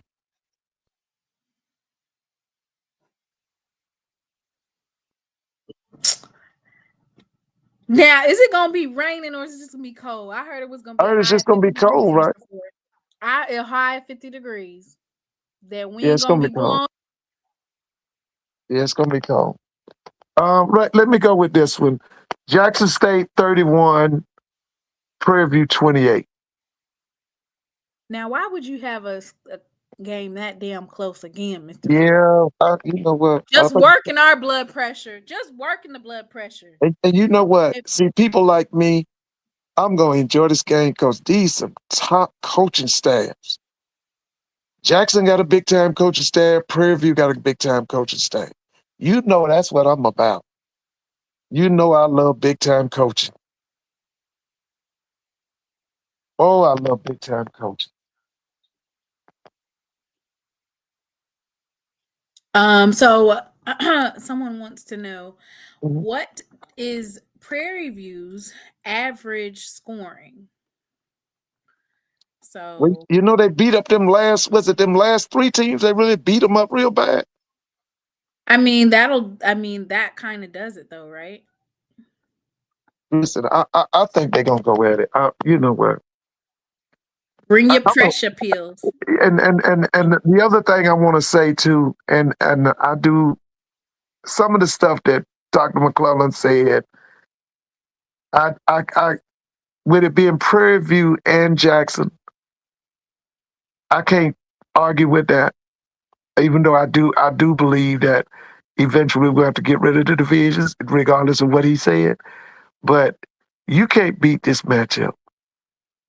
This is a great Mr. matchup. Ford, they're never getting rid of the divisions because all That's for teams now. don't play each other. Listen, All for teams now, don't play each other. Like, for how now. could you say that? How could you say that Alabama State and Jackson State are the top 2 teams, but they didn't play everybody? Like, we didn't play Prairie View in the But you're gonna play them regular tomorrow. You go Yeah, listen. but you can't. You got them tomorrow. That's I'm why I glad say that you got them tomorrow. Commissioner McClellan said that. He said, "I don't want a computer or me saying any, mini, miny, mo. You're But the let me best ask you team something. based on stats." Did a computer? Okay, now the SEC's got Georgia and Alabama here in Atlanta tomorrow. Did a computer pick that? Yep. Yep. Okay. A computer picked that. Based off of strength of schedule, I want to say. No, seriously, it did. I disagree with you. Those are the best 2 teams in the SEC. And on top of that, like, you could say, it's like somebody in the chat saying Alabama State had the best record, but Alabama State played both Tuskegee and Miles College. So you would have to take away, like, if you're doing it, you can't include D2 games, right? So then that means what? They were 8-2. Okay, you saying with Alabama State? No, I'm saying, like, folks are saying the best overall record, but you can't necessarily count a D2 win. They were 10-2, but they played Miles and Tuskegee, just like Jackson State played Tuskegee. That would take Well, away I one of don't. our wins. Even. What I look at is your SWAC record. What was Alabama State's SWAC record? Oh, okay. So Jackson State and Alabama State have the same SWAC record, and we have the win over them. Yeah, that's what I'm saying. But That's anyway, why we the best. listen. Listen. I will say. Let me say this. I will say that. Prairie View has the same record, 7-1. So Alabama State, Jackson State, and Prairie View have a 7-1 record, right? Yeah. Okay. So let's just say we're divisionless, like you guys are saying. Yeah. Jackson State beat Alabama State. Jackson State didn't play Prairie View, and Prairie View lost to Alabama State. Who goes to the SWAC Championship? Jackson State hosts Alabama State.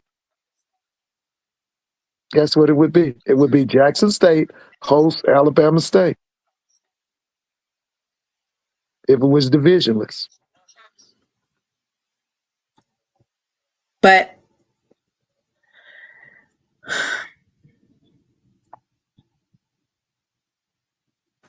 yeah. Well, anyway, we're going to, like I said, tomorrow's going to be epic.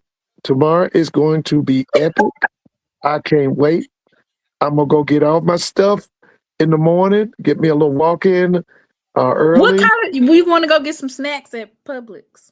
Oh, yeah. You know, listen, I love Publix. You know that. I am going to, and anybody else is welcome to come through with your HBCU paraphernalia. Of course, the Jackson State University National Alumni Association, the Metro Charlotte chapter, is having a watch party in Charlotte, North Carolina at Harold's Chicken, and it's a good time.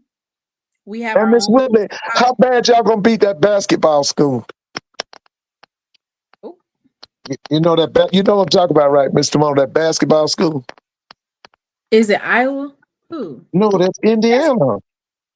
Oh, I don't know nothing about Ohio. All I know is Yeah, Ohio. Whitney Well, says that. listen, all you got to remember is Ohio State rules the Big Ten. They rule it. Everybody knows that. The Buckeyes. You know, now years ago, now let me tell you this, Timona. Now people don't forgot this, but that was a Ohio HBCU that ruled black college football for a number of years. They were called the Central State Really? Marauders. People were afraid of them. Now, people have forgotten about it now, but they were like the last black college to win a national championship, but they won what we call an NAIA championship about 30 years ago. And the coach Mm. was a guy named Rick Comegys. You know that name. Yeah, I know Rick. Yeah, Rick Comegys. He left Central State and he came down to Tuskegee, Alabama. And he left Tuskegee, Alabama and went to Jackson State, Mississippi. Went to Jackson, Mississippi. Yeah. Hey, Mr. Ford, a full day of Oh, football. I can't wait. Like I said, I want to get I'm everything really done in ready. the morning. And I'm 12 o'clock. I think I'm doing BYU and Texas Tech. 1 o'clock, Albany State, Newberry College.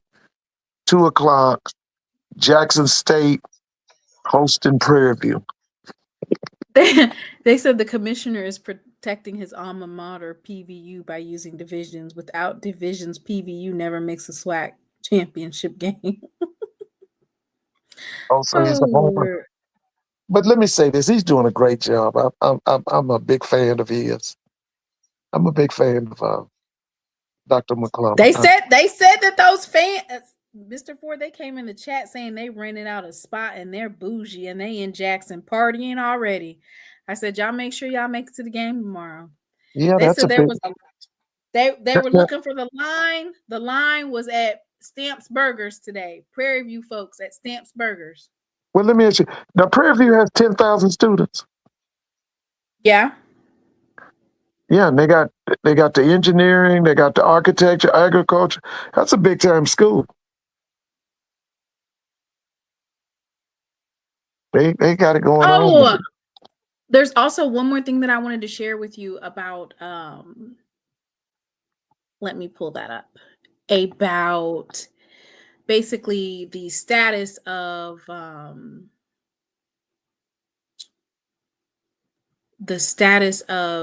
our institutions in terms of R2 research.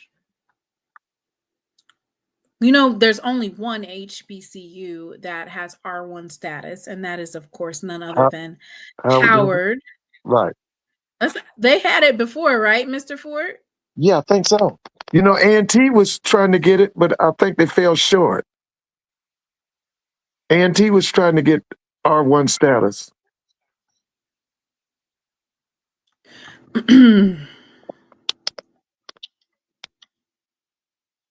Yeah, so I don't know if you watched the Cowboys yesterday, but No, James I mean, Houston he sacked his former team's quarterback,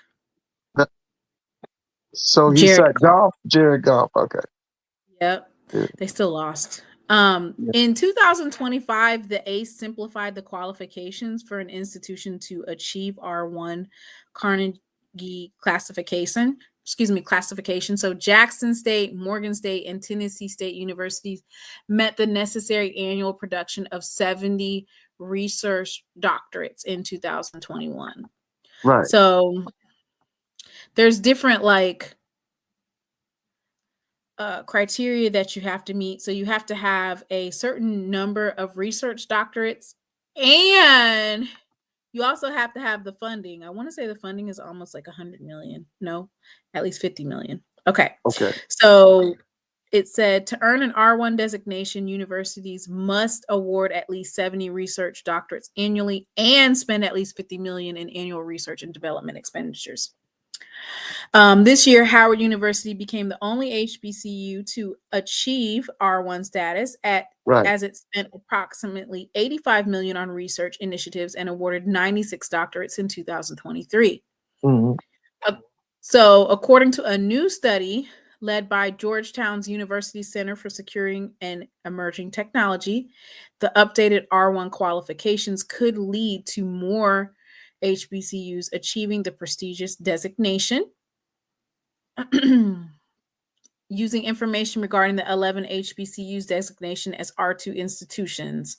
So basically, a lot of the HBCUs are either doing either or. So they have, I want to say FAMU had enough research dollars, but they didn't meet the criteria for the number of doctorates awarded, or vice versa.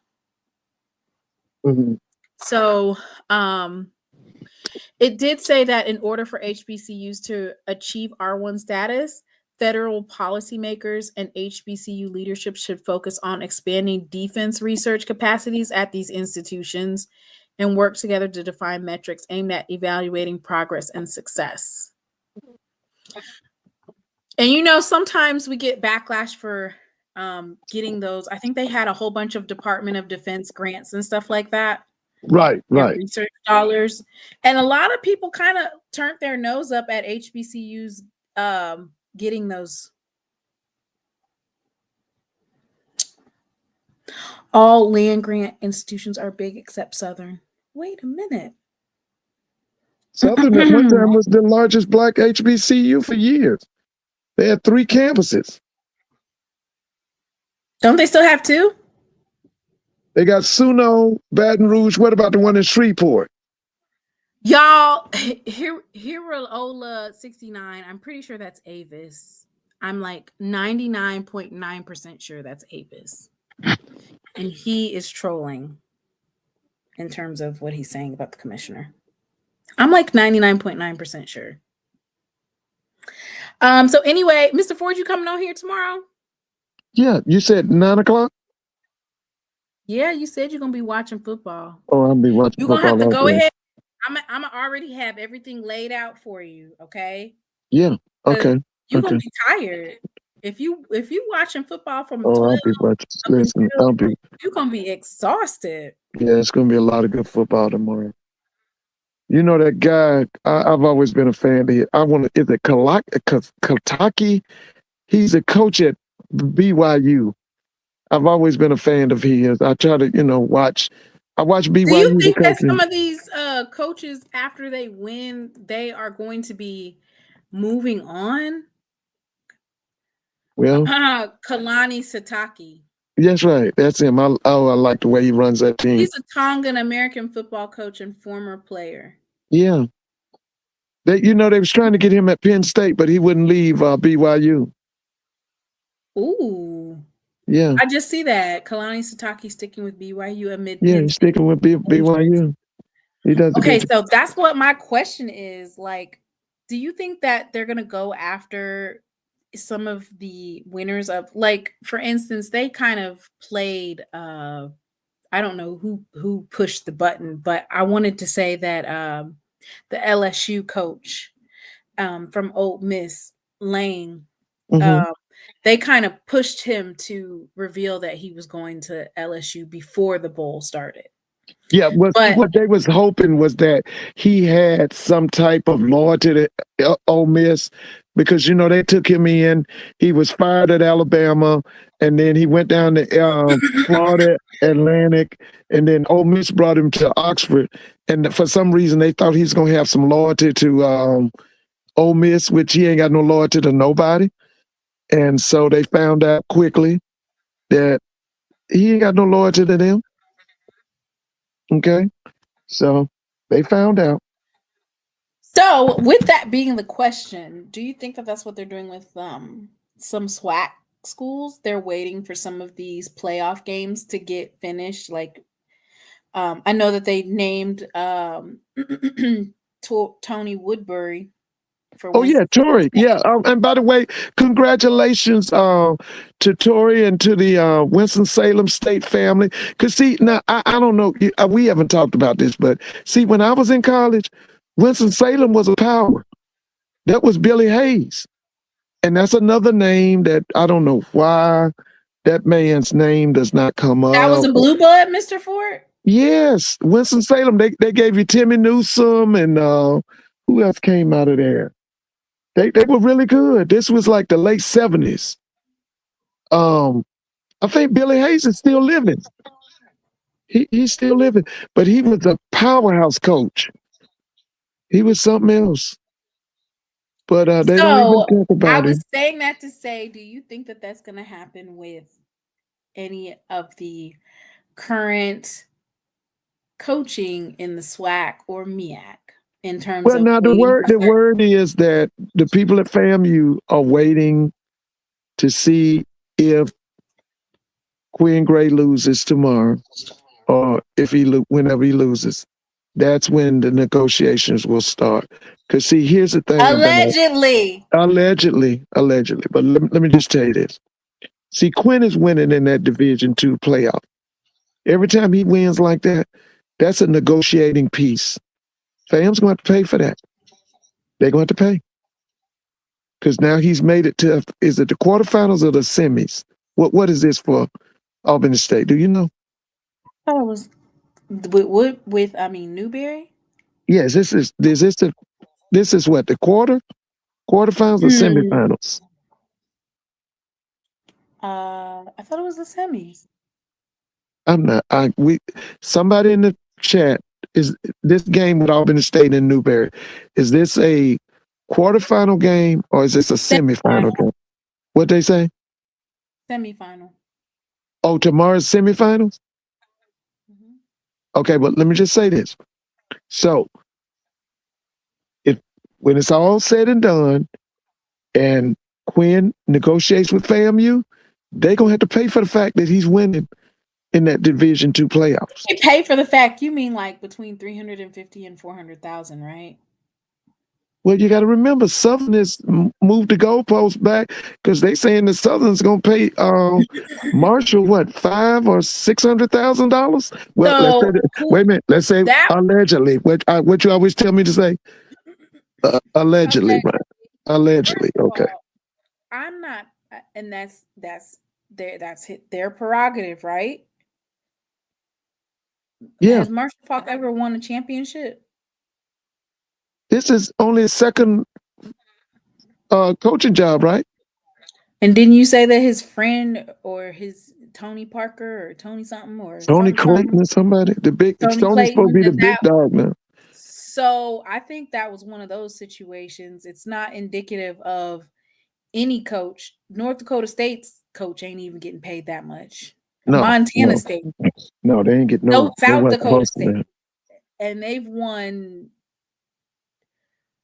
dozens and dozens of championships. And yes, they have. Yes, they have. So Southern paying somebody $500,000 or $600,000. That's their business, and that's not indicative of what the going rate is for a head coach. I'm thinking between $350,000 and $425,000, and you can also write in the bonuses to equal up to $600,000, right? Yeah. So if I'm getting a coach and he wants to make $600,000, we're gonna start your base pay at 350, 375, and then you win more than 5 games, you get another 25,000. You win 7 games, you get another 25,000. You go to the SWAC West Championship, you get another 50,000. You win the SWAC West, do it like that, where you have incentives. Yeah. Instead of just throwing $600,000 at a coach who's never won a championship ever or a bowl game. Yeah. Ooh, boy. So, but let me say this: I was talking to some people at my school today, and none of them were Southern graduates. But you know what all of them saying? They want Southern to come back. They want Southern to be a championship program. And like I said, the people I was talking to, nobody was a Southern graduate. They said they want to see Southern come back. Yeah. And what does that take? Quality Well, hiring, quality recruiting. yes, yeah, that's right. Stability. Now let me ask you something. Do you think they need to restart them players that Southern had? Do you keep them players or do you get rid of them? What you do with them players? They won 2 games. So what you saying? Get rid of them? Better go get you some Louis luggage or bring some Louis Yeah, luggage. because From Colorado. I watched the Bayou Classic, and I told you now, I felt that Southern needs to go and get at least 30 transfer portal boys. It's at risky, least 30. But hey, go get you some of that Louis luggage. Yeah, I would definitely try to keep Trey Holly. I don't know. Listen, they better try to keep it because there's some people probably down there not throwing money at him. They probably down there at his dorm room throwing money at him. At his dorm? Yeah, they probably at his dorm room throwing money. Because, I mean, where are all those kids going to go? I don't know. I'm keeping at least 20 players that, they get their evaluations and then, at least 20. Bringing in 80 plus players in 1 year is crazy. Well, now, what this guy, Tremaine Jackson, he brought in how many? Did he bring in 50 or 60? I think he brought in 50 or 60. That's what I thought, too. But he bought some from Valdosta, right? Yeah. He did keep some that was on the roster already. Yeah. But Southern fell all the way off, and they had a lot of kids on there that were really good over the past couple of years that played in the SWAC championships. So I don't know there needs to be a study done on the downfall of Southern football program. Well, we talked about it. Now, I told you from day one, I didn't like the staff, and I told you pull on Doolish draws, and that's nasty. And I knew that was going to be a problem because he didn't do it right. Instead of him going out and getting his, building a staff, he goes and gets Dooley's. He gets Dooley's staff. And they already had been, Dooley was run out of town. Well, I guess that's something new to learn is when you take a head coaching job, make sure that and that's one thing that I can say about Coach T.C. Taylor is that he was ready and prepared. He knew who he wanted to hire, who he wanted on his staff, and he had it already well thought out and well planned. He knew who he wanted. Yeah. And he always promotes from within. Always promoting from within and, with the culture of Jackson State. Yeah, he knew what he's doing. They said 20 came from his previous school. From Valdosta State?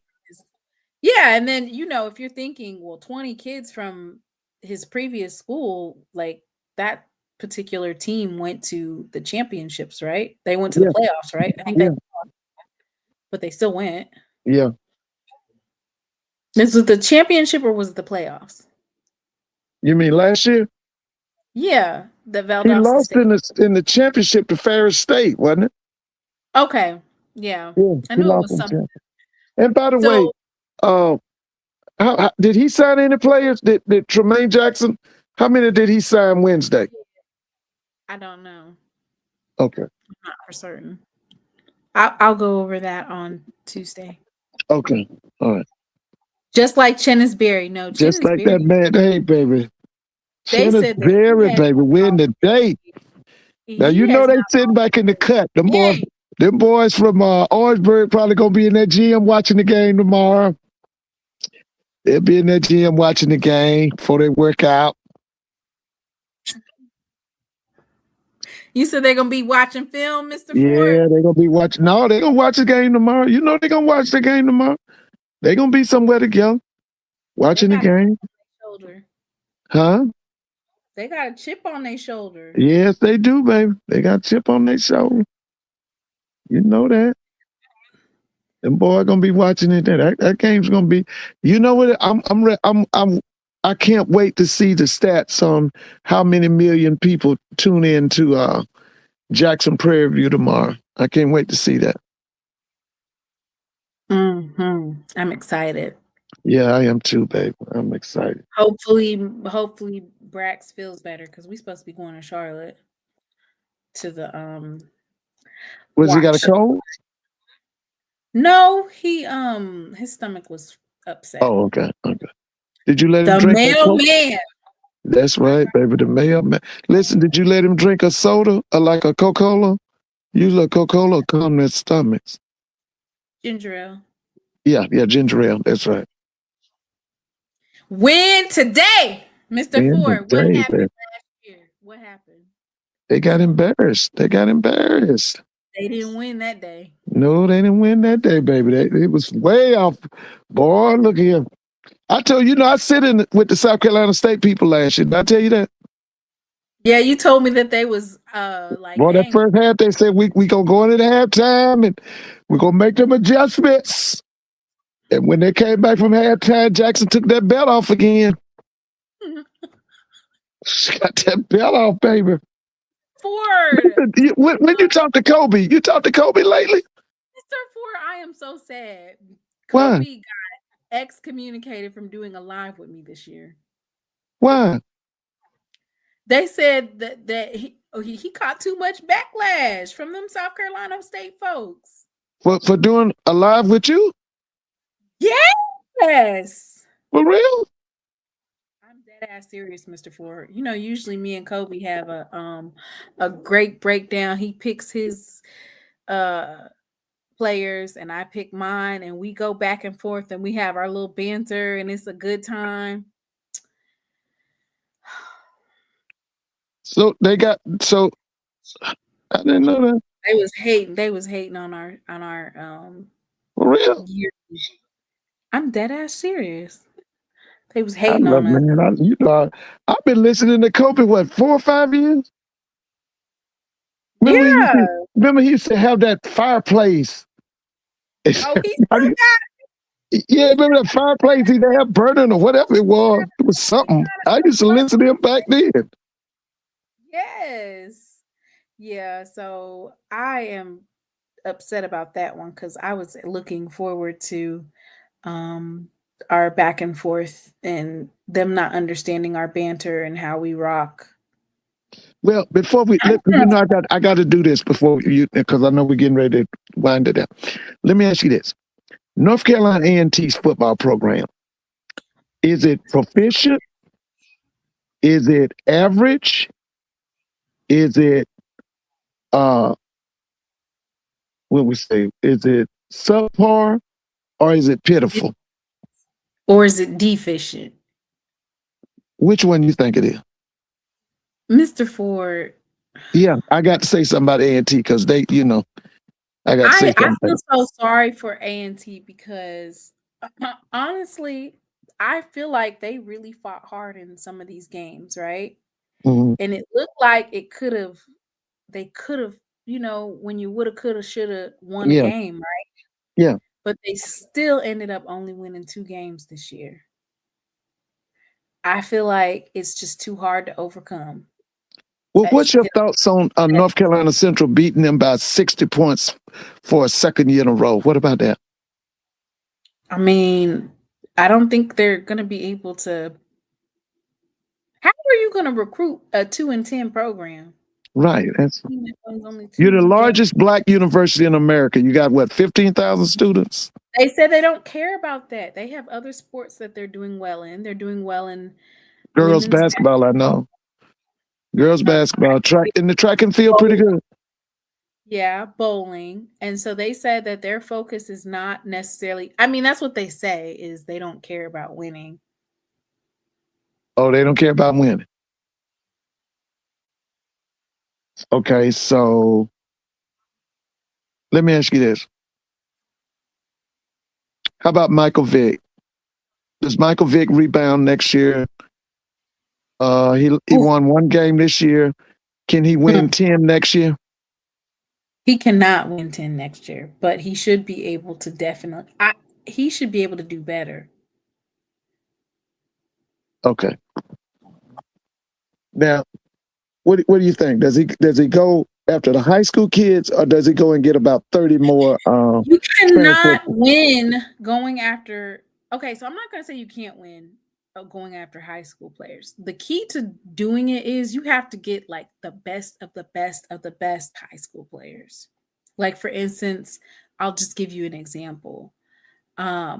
Jared Lockhart is able to play at such a high level is because he's one of the best high school quarterbacks in Charlotte, North Carolina. He just had a injury, and so then that's how we were able to get him, is because he had an injury and he healed from it. Another like the quarterback from Viger, the 3-star quarterback that we were able to get, he just led his team to a 5A to playing in a 5A championship game. Like, you have to get very talented high school students who are already well developed. Some of our top offensive linemen that are all SWAC this year, they played Louisville High School in Texas, a championship building program that has had years of either being competitive or winning a championship. Why do people even keep talking about high school students? Because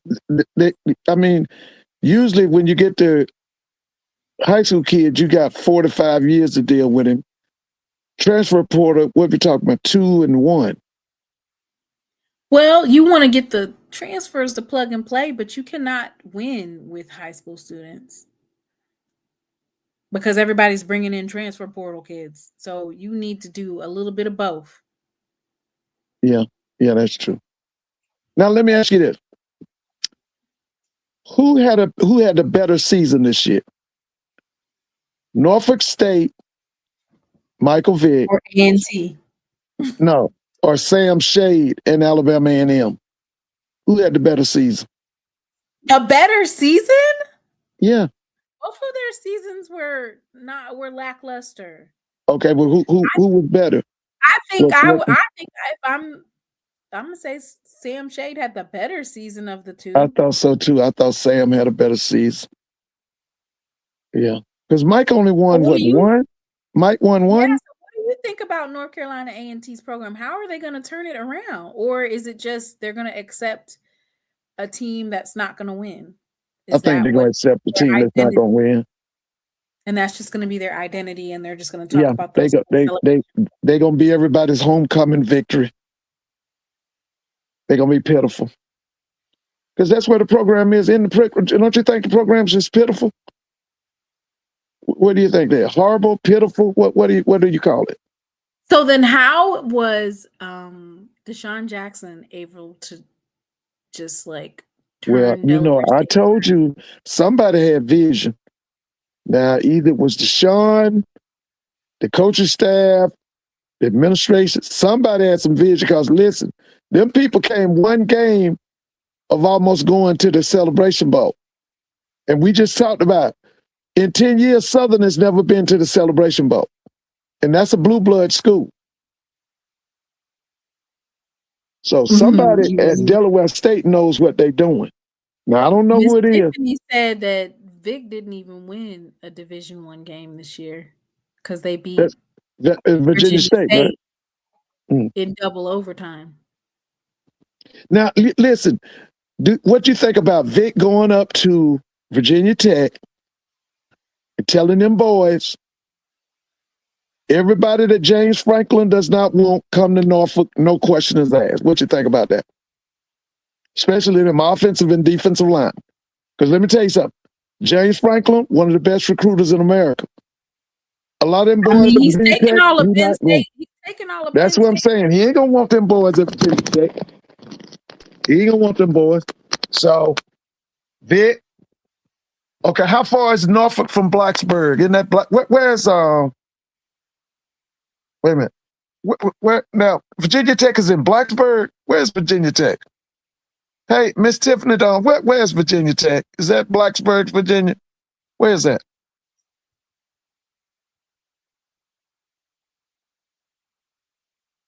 Not happening, Jack. Yeah, that's what I'm saying. Go up there. Almost 5 hours. Okay, it's 5 hours. Okay. I don't know, Mr. Ford. I just think that those young men will try to go to other Power 4 and Power 5 schools. Right? Yeah, but they ain't gonna take them. Some of them kids ain't got but 1 year eligibility left. I feel like Mike. They're going to go down. I felt like Mike Vick, he was too like, I'm gonna hire my homeboy. Like, no. Well, yeah, he did get. You're right. He did get his own board. Yeah, yeah, he did. He did. Yeah. Coaches, but now a lot of them guys were good. Now I'm hearing some things about the defense coordinator and how that was a total disaster. Oh no. Yeah, he gonna have to revisit his staff. He probably going to make some changes in his staff. The guy that Dawson Odoms brought up from Southern ended up being the defense coordinator. They're going to make up their mind. Are they going to keep that guy, or are you going to go after that guy at what's the guy? But they haven't found. I'm for some reason I'm getting ahead of myself. I'm thinking they done got rid of them people at Morgan State because I was listen. Mr. Ford, why are you trying to get rid of the people? No, listen, I'm just thinking if they get rid of that guy at Morgan State, man, I'm going after that defense coordinator. You know, hell yeah!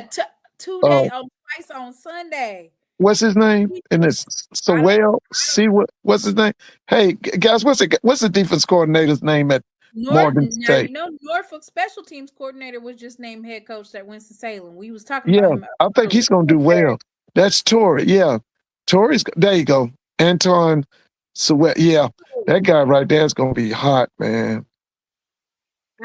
He should have been somebody's defensive coordinator. Yeah, man, that guy right there, man. Ooh. You would want to bring him to the SWAC. Yeah, bring him to the SWAC, baby. He would be good at you know, they had him at Alabama State for about 30 minutes. And then 30 minutes? Yeah, you know, they had got him at Alabama State, and then he left with Coach Eddie Robinson Jr. Yeah, he was with Coach Eddie Robinson Jr. And then he left and went back to Baltimore. Oh, he used to be at State. Yeah. And Miss Tiffany Dawn, how about AD Golf out at Prairie View? You know, he's got to receive a lot of this credit. He's the one that brought Tremaine Jackson in. He could have stayed with Bubba McDowell. You the tea that Tremaine Jackson applied for FAMU not once but twice, and they overlooked them. And then you look at their season, and then you look at he did do that. You said it that he applied at FAMU twice. Yeah, that's what I heard. They said he applied at FAMU twice. But let's just keep it a buck now. Let's be fair. FAMU is always talking about how the person that is the head coach of our football team needs to have FAMU background. They need to have FAMU ties. Listen, FAMU, just like Jackson State, just like Grambling, just like Southern, they believe in inbreeding. They believe in their own people. They wanted a snake. And listen, now Jackson's the same way. Southern's like that. A&T's like that. Who else is like that? Miss Tiffany said she wouldn't know about that because the committee only sent her 5 names. That committee was kept. Baby, if something happened in the next 2 weeks and Coach Cozy is no longer at FAMU, we gonna pull that stuff back out. That 20 people committee that they had, the 20 people committee, all them folks need to come to the front. The secretary, the person that makes the cup of coffee was on there. The deaconess was on there. I want to say the usher from the usher board was on there. The SGA president was on there. They had everybody on the committee, Mr. Ford.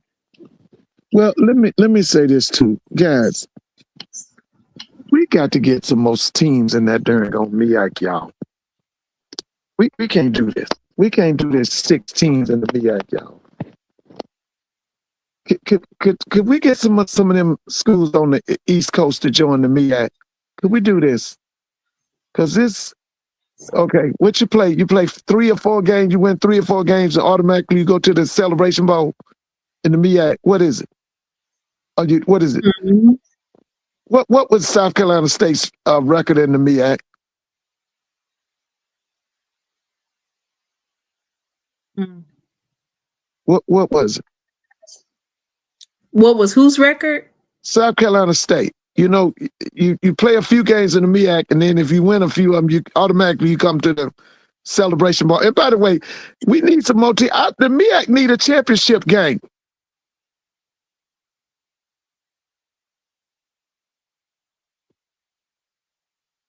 Learn from the SWAC.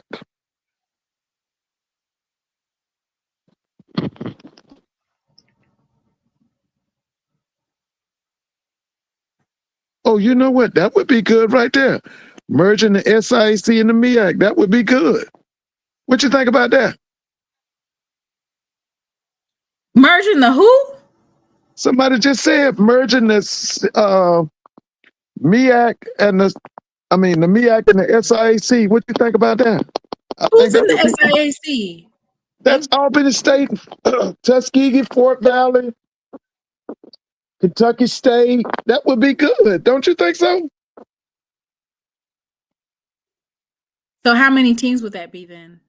They need to add Benedict, Fayetteville, Tennessee State, and Virginia State. That would be a good day. That would be good. That would be good. CAU, yeah.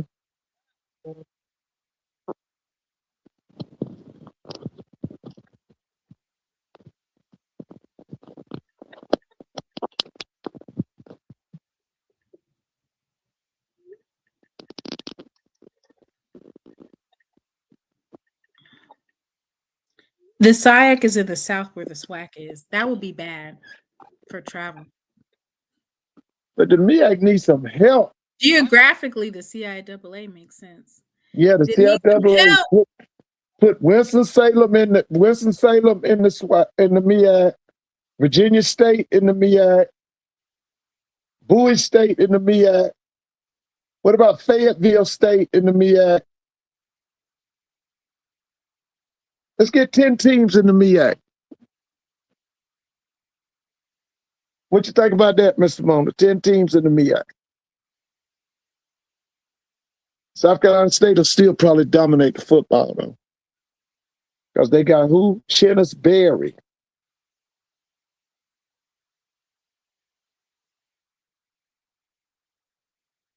The MEAC needs some milk, Mr. Ford. Send FAMU. Yeah, that boy, the Chennis Berry, baby. They said send FAMU and Bethune-Cookman back. No. What you do, you go Bowie State, go to the MEAC, okay? Virginia State, go to the MEAC. Winston-Salem, go to the MEAC. Fayetteville State, go to the MEAC. How many is that? That's 6 in that 10 right there? Well, did we count out 10? Huh? Why does they need 10 though? Don't they just need 8? 10, and then we do 5 and 5. Okay, you have a 5 Northern Division. Okay, we'll do division. The Shaw Bears, Virginia Union. Yeah, Virginia Union would probably be good. So Virginia Union and Virginia State. You only need 2 teams. Yeah. No, I want them to have at least 10. Have 10 teams. We ain't going, Mr. Ford. Huh? Miss Tiffany said it ain't gonna be us. Oh, they need Virginia State. Y'all got them nice facilities up there. Y'all the Trojans, right? Yeah, the Trojans. Y'all need to be battling Norfolk, Howard, Morgan, South Carolina State, NC Central. Yeah. We need 10 teams in the MEAC.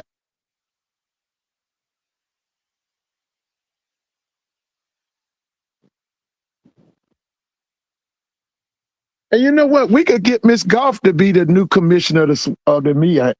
That's what we could do. Go get Miss Goff. Let her be the commissioner of the MEAC. Yeah. Replace Bowie with Benedict to balance out the MEAC South. Okay. Yeah, that's what I'm saying. Cut it in half. It would be Benedict is 5 and 5. Huh? Okay, that sounds good. But you said leave FAMU and Bethune-Cookman in the SWAC, right? In the SWAC, baby. They should have been in the SWAC 40 years ago. So then with 10 institutions, they can have their own MEAC TV? Yeah. And then they could have a championship game. They could have a championship game. I don't know. They're more like a basketball school. I'm hoping that, you know, the MEAC. You talking about the MEAC? The MEAC likes basketball. Listen, the MEAC was created in 1970 as a football conference. That's why they created. I know what it was created as. Yeah, but listen, those schools came out of the CIAA to form the MEAC. I think it was 1970. Listen, they got to get back to the old mission statement. It's about football. Somebody said I went to North Carolina Central and South Carolina State game and it was boring. Which one? They said South Carolina State and Central was boring. That's what they said. Oh, that was a great game. And you know what? I was kind of skeptical because they started that game at 5:30. But you know what? That worked out pretty good. Because a lot of people watched that game. I was kind of like, because you remember I told you I had to run home from school? Because the game was on at 5:30. Avis, leave Miss Tiffany alone. Mr. Ford been saying get rid of divisions. Now he's saying make it divisions. Well, for the MEAC, yeah, make it division for the MEAC. 5 and 5. 5 Northern Division, 5 Southern Division. Yeah. MEAC, y'all can have divisions. The SWAC is too good. Get rid of the division. Hey, SWAC, learn from the SEC, ACC. Learn from Mr. them. Ford, Ford, we are learning from them. Do you know what they're saying online? What they saying? We need divisions. Oh, I don't know what happened in the seeding, what transpired in the last week. I think it's some teams weren't able to compete in the championship game and they were crying. We need divisions again. Now, what conferences was that? The SEC. Let me tell you something.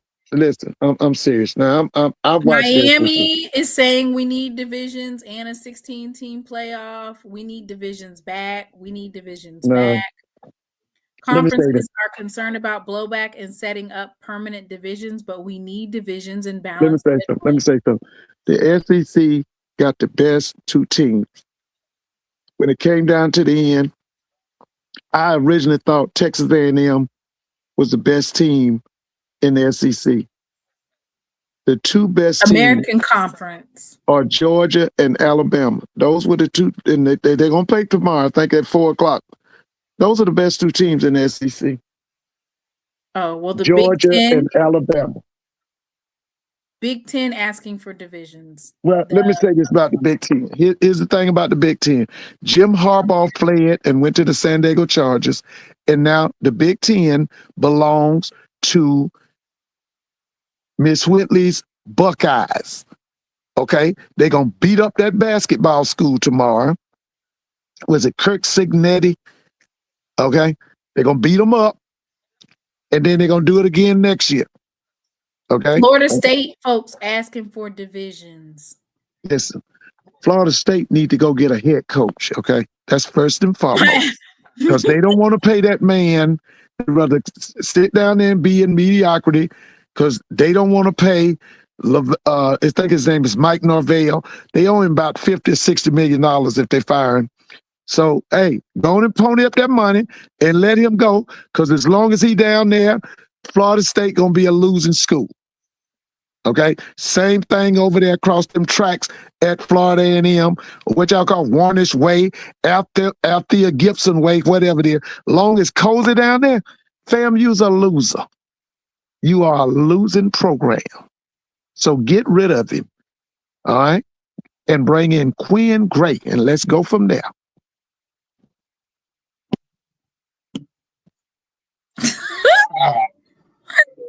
Okay, let's just say they bring in Coach Gray. Quinn Gray, yeah. Okay. Would the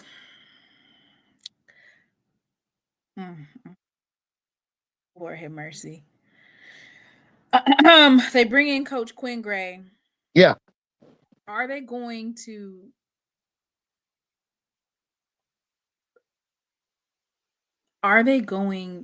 support him and give him what he needs to be successful? Without a doubt. Ooh, they say he not leaving Albany State. Y'all don't believe that.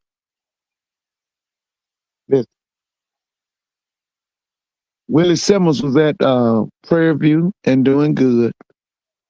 And when them Rattlers called him back to Tallahassee, didn't he come? Didn't he come? Who? Willie Simmons. He was at Prairie View. Willie Simmons had family ties to FAMU. Okay, so and let's just last time I checked, Quinn Gray played quarterback at Florida A&M. He's a graduate of Florida A&M. In them ties, he played for the great Billy Joe. FAMU is not an upgrade from Albany State. Now, who said that? Who said that? And listen, my mom finished Albany State. Who said that? Now, who said that? Now, come on now. Come on now. Georgia Thighs said FAMU. Come on now. Come on now. Listen, look. Albany State plays in the SIAC. Florida A&M plays in the Southwestern Athletic Conference, the top black conference in America. So there's a difference, okay? That's a difference, okay? The commissioner of the Southwestern Athletic Conference is Dr. Charles McClellan, one of the best commissioners in America. That's a difference. I think your commissioner's name is it Mr. Holloman? Hey, Mr. Motor, what's the commissioner's name in the SIC? Isn't it Mr. Holloman? Okay, so whatever. So FAMU is an upgrade from Albany State. Without a doubt. Even with all the drama and the fact that they cannot, to save their life, have an AD for over a year. Listen, New Year. You know I like to tell you this, and I've said this to you over and over. In an 80-year span, Florida A&M only had 12 losing seasons in an 80-year span. Okay? Well, they just had one. Yeah, they did. They had one, you're right. And going to have another one if Cozy is allowed to stay at Warnish Way, or what we call Althea Gibson Way. Ooh, if Albany State wins Saturday, will they be in the HBCU national champions conversation, Mr. Ford? No. Quinn has two offices. Ooh, he said, ooh, now this is definitely, it says Quinn has two offices, money, a president and AD support, good facilities. FAMU does not have a good representation with how they treat their people. Oh.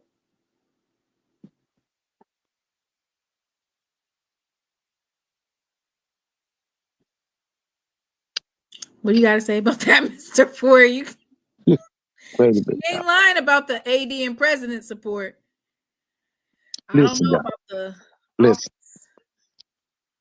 When you look at the history of HBCU football, these are the schools that's going to stand out. It's Tuskegee, Florida A&M, it's Jackson State, It's Mhm. Southern University. It's Grambling. It's Tennessee State. It's North Carolina A&T. It's South Carolina State. Okay. When we that list right there, Albany State don't make that list. They don't make that list. Now they've won. You had Coach passed away a few years ago. He was very successful at Albany State, Coach Hampton Smith. But you got to remember, at Florida A&M, they had Jake Gaither. They had a man before Jake Gaither named William Bale, I think. Was it William Bale or Bill Bale? He left FAM and went to A&T. Joby Bragg. Okay, then they come with Rudy Hubbard. They come with Billy Joe, Willie Simmons. Albany State can't touch that history. Okay. Well, all the was a history in the period. world can't make up for all the bull But jive. listen. At one time, the most famous black college game was called the Orange Blossom Classic. That was given to you by Florida A&M University. Off of that, and Eddie Robinson having the foresight to come up with a game, that's how you come up with the Bayou Classic. So, like I told you, my mom was a graduate of Albany State. But I knew all the years when Albany State would play Florida A&M, whether it was in Albany or Tallahassee, FAM had more money. They had a greater history. They had more clout. Okay? So let me say this to the Albany State people. If you want to be with the big boys, join the SWAC.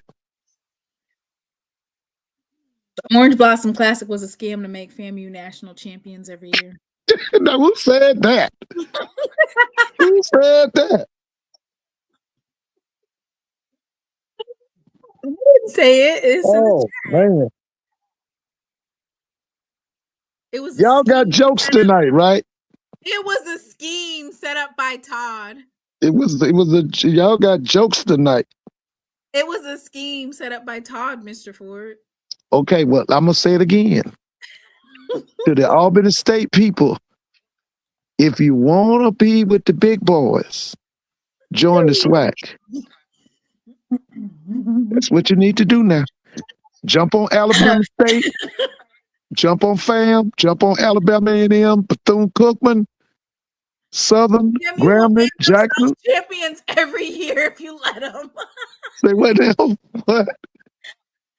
FAMU will name themselves champions every year if you let them.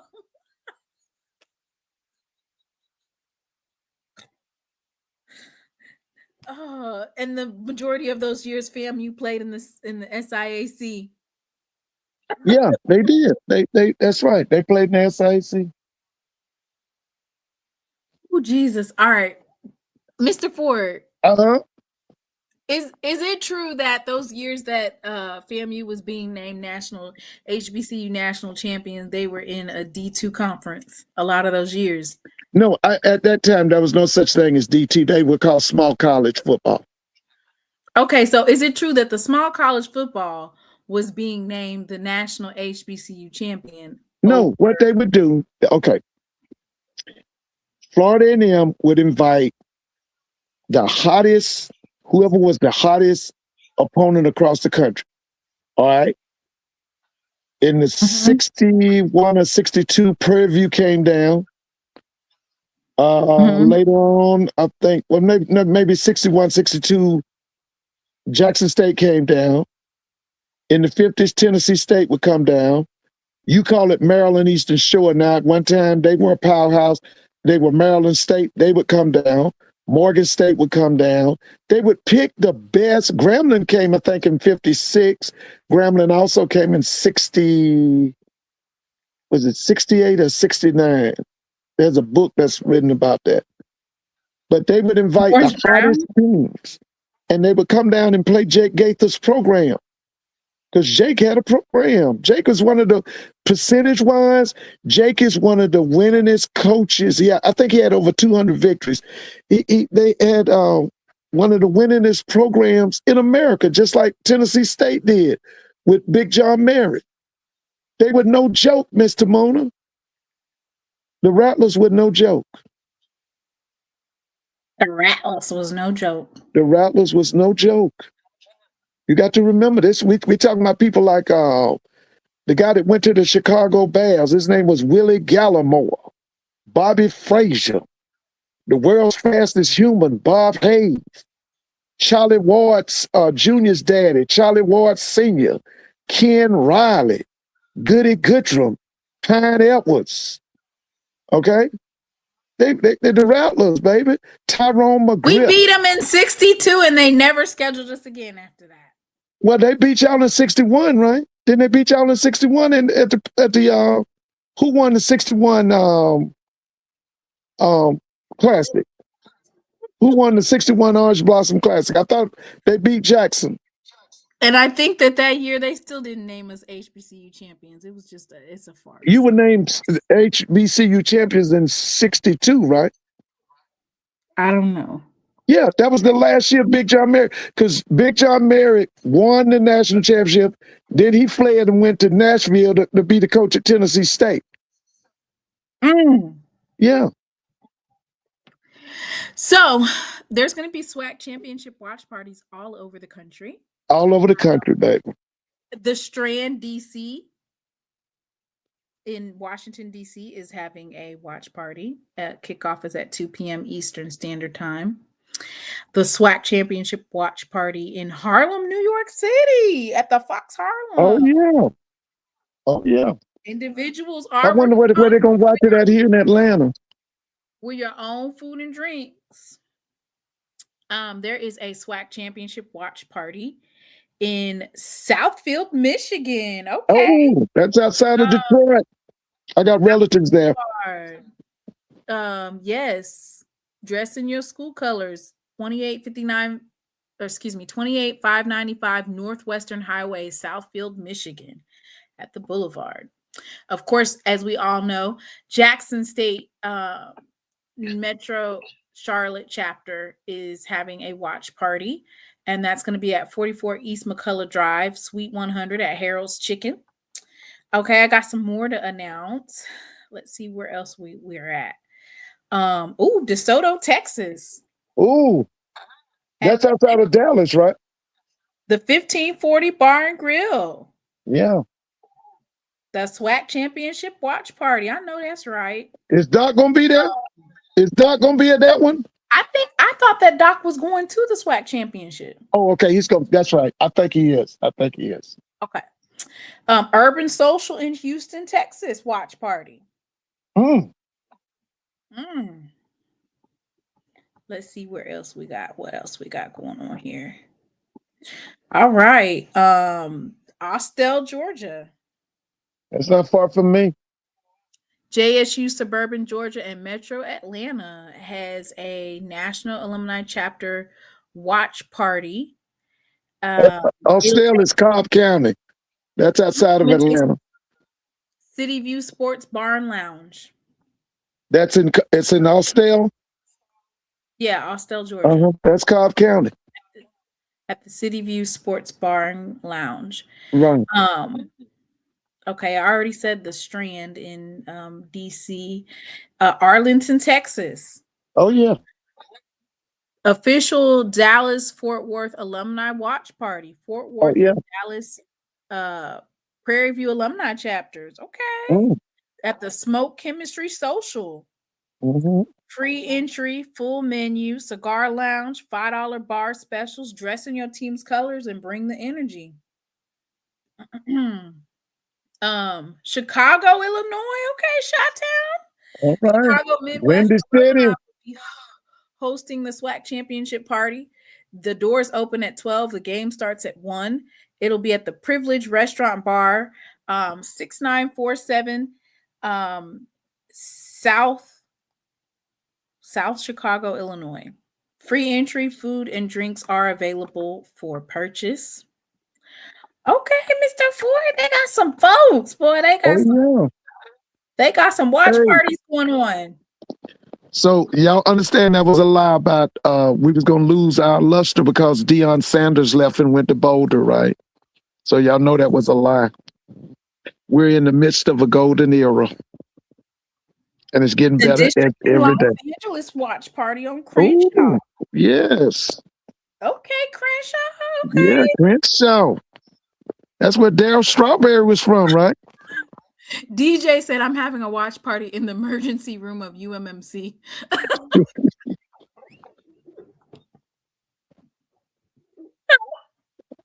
What is wrong with He said, I know our office is going to have me in the hospital tomorrow.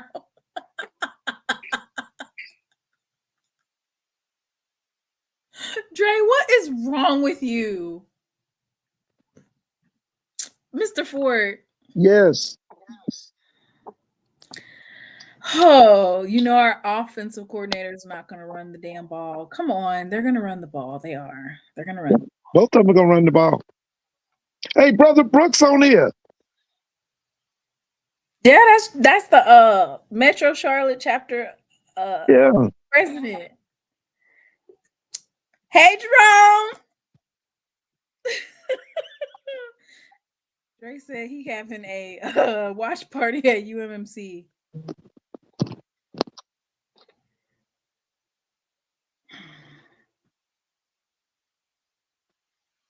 What kind of crowd you think? What you think? 40,000, 50,000? What happened now? Say it again. What kind of crowd? What you think about the attendance tomorrow? Oh, it's going to be at least 37,000. At least 37,000. 37. Okay. All right. Dre saying 21,350. 21,000 in the vet? He plays. I think he's talking about how much they're going to actually count. I don't know. I mean, look, them Prairie View folks, Mr. Ford, somebody came on here from Prairie View and said, we're bougie. We rented out a spot. We rented out a spot in Jackson and we're having a party. Okay, so they're not just to say that. And I said, y'all make sure y'all come to the game tomorrow. Forget all the partying. They always want to highlight how they rent out a spot and have a party or they tailgating. We go inside the stadium. So are they renting something downtown or in the burbs or what? They were up in the chat earlier. They said they rented something. They rented a place out and they are having a party tonight. A pre warm up. I was talking to our coach. He said that when he was in college at FAMU, that they would. He said they would drive down on I-10 from Tallahassee to Southern. No, I'm sorry, Tallahassee to New Orleans. They'd get a room in New Orleans. They'd party on Bourbon Street that Friday night, and then they'd get up and go to Baton Rouge for the game, and then they'd come back and party Saturday night. Where's New Orleans from Baton Rouge? It's like 50 miles, right? Oh, I wouldn't be able to do that. I wouldn't be. I would need. Yeah, that's what they told me. He said that's what they used to love it. They loved. He said that when Southern would come to Tallahassee, it was like a second homecoming. They said Prairie View is country, but they swear they from the city of Houston. Well, they are really. It's only isn't it 40 miles? Mr. Ford, all I want for us to do is I want us to leave no doubt so I can come on here and sing Atlanta to the top of my lungs. There you go, baby. I'm going to pop open my glass of wine. Oh, yeah. Cup saved. Here it is. This is a football glass saved especially for the SWAC Championship. I just want to leave no doubt, let them folks know that Jackson State Dynasty is here. It's not going nowhere. You can't build your team overnight. I want us to leave no doubt so that I can come back on here and the first thing that you're going to hear me screaming is Atlanta, Atlanta. That's all. Yeah. When you get tips, are you gonna repeat that A&T's football team is horrible? Mr. Ford, Huh? I thought you said A&T's a blue blood program. When they're winning, yeah. When they're winning, they are. When Broadway and Sam Washington were there, yeah, they were. Where's Sam dominant. Washington? Why ain't nobody gave him a job? Listen. My thing is, could have hired Sam Washington at Southern. That's what I was thinking. He won the didn't he win the Celebration Bowl 3 times? I would have hired Sam Washington. You just have to make sure that they are in compliance. Get somebody in compliance to make sure them kids is going to school and they doing what they supposed to do. That's what I'm saying. Because they said that he wasn't in compliance with some stuff. That was Sam? Lord, they said, why Southern hired Marshall Fault?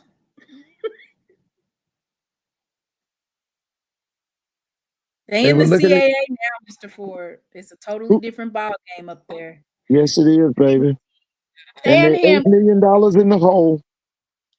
Guess what? That celebrity hire nonsense, that's not going to work in the CAA. You're not going to be able to hire a celebrity coach and run the table. You're going to have to hire some. You're going to have some money. Ooh, it says Sam was on the sideline of North Carolina Central versus South Carolina State game. Oh, okay.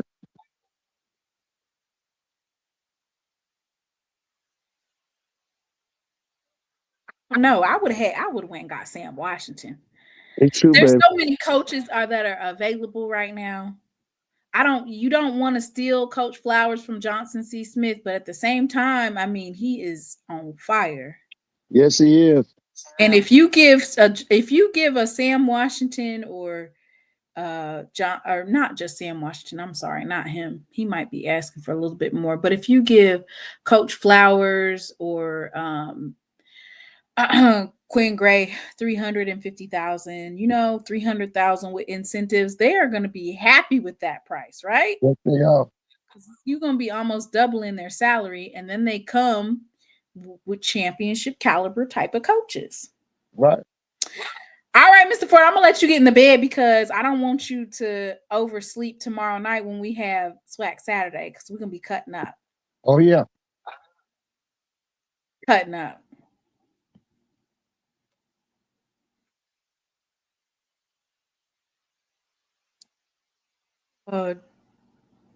Okay. Baton Rouge is 80 miles, give or take. I don't know. If I went partying in New Orleans, I don't know if I'll be able to make that drive to Baton Rouge the next day.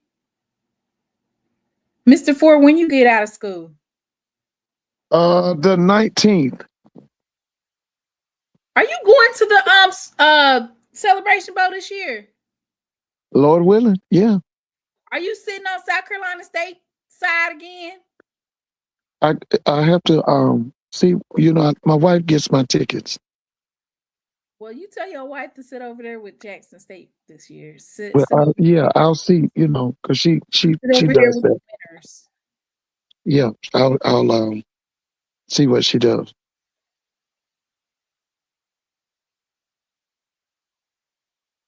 Over there sitting with the South Carolina State fans. Yeah, we sit with the South Carolina State fans last year. Oh, Dre said Jackson State got to make it first. We putting the horse before the boogie. Okay. All right. Oh, and by the way, let me ask you this. Have you heard anything about, you remember your old basketball coach, what was her name? She went to UNC Charlotte. How's she doing? I was a big fan of hers. What was her name? Coach Reed. Coach Reed, Tamika Reed. How's Tamika doing at, I got to look that up. You heard anything about her at UNC Charlotte? I can look. Yeah, see what she's looking like. They got told. They had a good win. Then they got who did they beat? Who did they beat? LSU. They beat LSU? They got towed out the frame by LSU. Oh, okay. let's go ahead and look.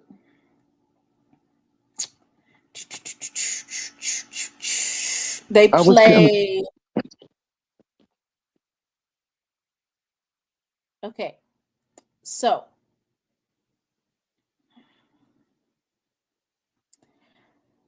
they went to overtime with Auburn. They beat. Oh, they did? Yeah, they beat Campbell 61-50. They beat UCF 66-64. They lost to Charlotte 117-59. Or excuse me, LSU. They lost to Cal 69-44. They beat Oakland 66-41. They beat Wofford 73-59. They came in a real close one, 74-65. They dropped to Oklahoma State. Okay. They play Mississippi State tomorrow. Oh, that's in Charlotte? No, that's in Starksville. Then they play Davidson. Okay. Yeah. So I'm not really following the what's that? Is that the American Athletic Conference? I think so. Yeah. Was it AAC? Yeah. Yeah. Mm-hmm. No, I just follow her. I would just like to know what she was doing. Okay. It looks like she's over there building. Yeah. I was a fan of Tamika's. Ray says Mississippi State gonna beat their ass. Oh, for real? Well, I mean, that. Yeah. The info about FAMU alumni gathering in New Orleans and then traveling 80 miles to Baton Rouge on game day are true. I spoke to several FAMU grads prior to the SU FAMU game on SWAC TV about that in October. Okay. That's Mr. Carter. Oh, okay. You know Mr. Carter? Mo Carter. Yeah, he does a great job. He's in Huntsville, right? He's a Southern graduate. Mm-hmm. Yeah, he does a great job. He does SWAC television, doesn't he? Mm-hmm. Yeah, he does a great job. Crook, we need for y'all to take the West back over. And yeah, Southern needs to come back to be up top.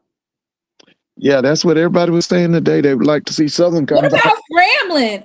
Y'all coach ain't signed. I think we gonna listen. I think we're gonna be all right. Now the really good thing is I just hope nobody takes Jason Rollins from us as defense coordinator. I hope they don't take him. And I think we're gonna get that offense. Take him. Huh? I ain't heard nothing about a renewal yet. Yeah, but I think he gets that. He'll get a renewal. Do he want it? I hope he does. I hope he does. You never gave Grambling a grade for their coaching. After the Bayou Classic, I say a C+.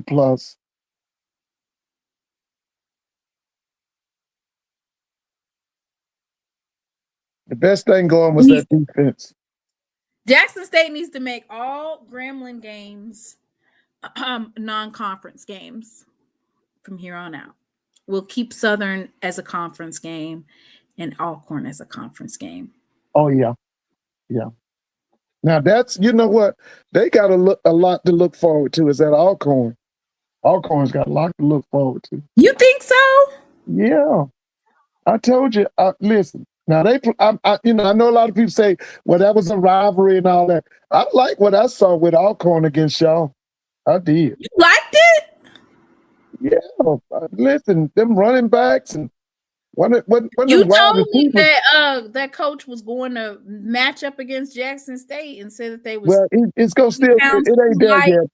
It's gonna take some time, and I don't know if he's got that kind of money, and if them people gonna be that patient with him. Because I'm gonna be honest with you, there was a point in the season I thought Coach Thomas was gonna lose his job, but now I think they got some things to look forward to. Like I told you, that quarterback, he's got to get better in the vertical game. He showed some potential, but he's got to be consistent. You got to be consistent. Mr. Ford, they said some of their players are jumping in the portal. I know it. That's what I heard. That kid from UT Chattanooga, is he coming back? That running back. I think he was one of the ones that jumped in the portal. That kid was good, man. Avis, I am not doing that. That's not me. What's Avis talking about? He said that I put him in timeout. Yeah, now Avis is what? Alabama A&M? What's his school?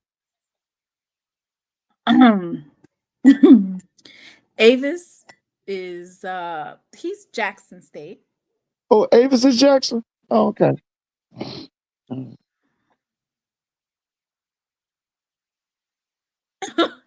Dre said my cousin don't drink. We had to pull her out the buffet in Vegas.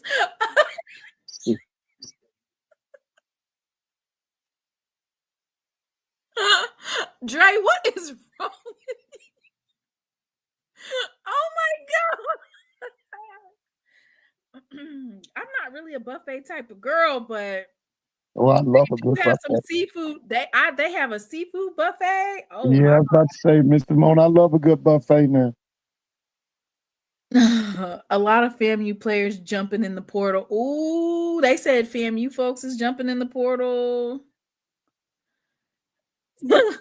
Dre Now, said I'm gonna tell you this now. From if I might be wrong on this, but I'm gonna tell you this. Now, say that, hypothetically speaking, they do bring in Quinn Gray. He's going high school first. Now he's he gonna better bring not. it. Yes, he is. Better not.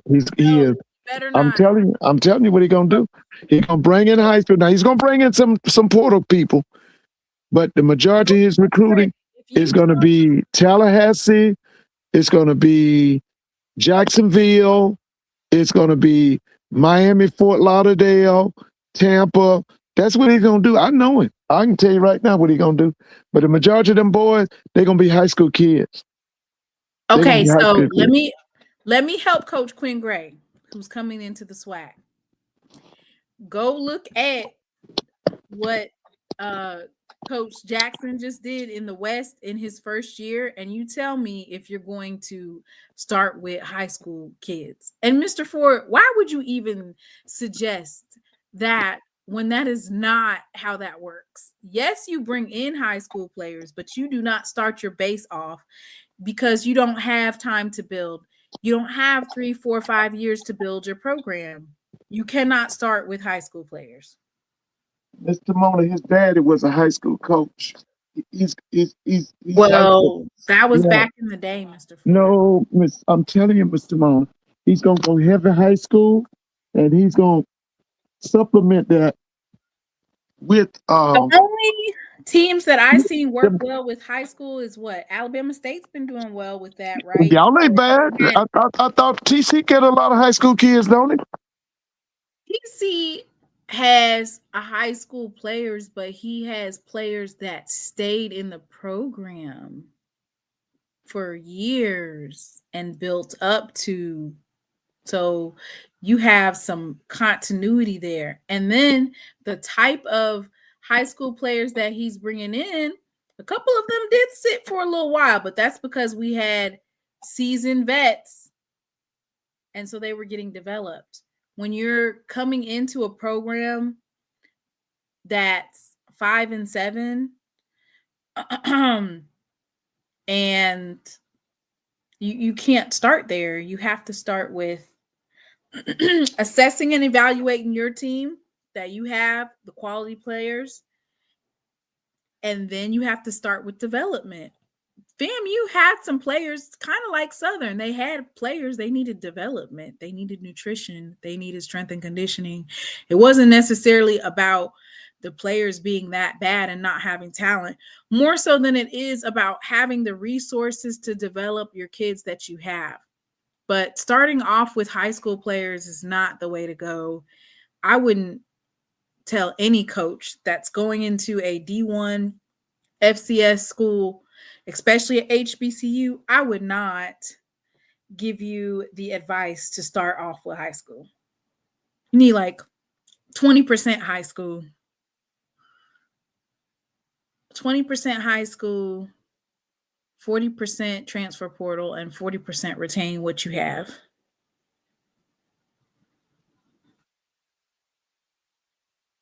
It's not a pillow, it's a blanket, and I'm holding it because it's cold.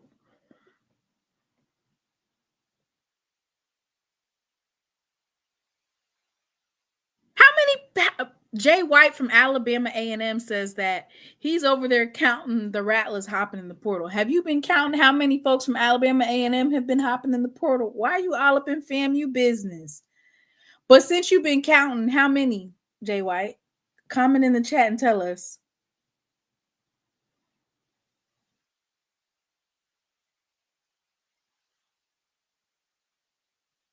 How many? I'm sorry. I would never tell a coach to go. Like, dang, you looking at a first year ass whooping, putting a whole bunch of young kids on the field.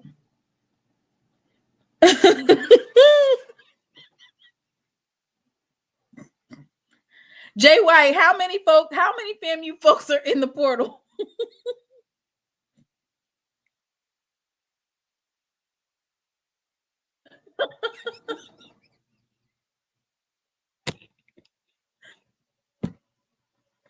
What is wrong with these?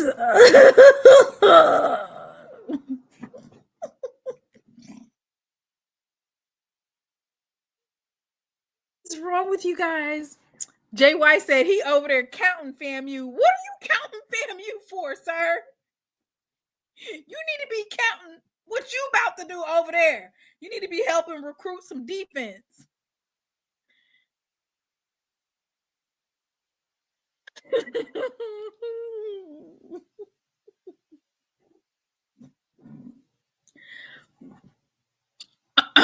All right. You can't be giving away the song. First of all, if you haven't learned by now as a D1 coach, I mean, not even D1, hell, you guys should know playing at D2 how many times they come and get your kids.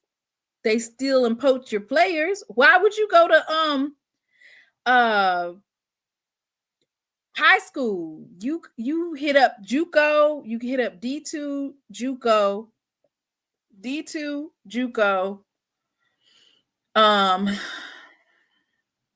FCS, FBS, and then high school players. That's what you're gonna hit up.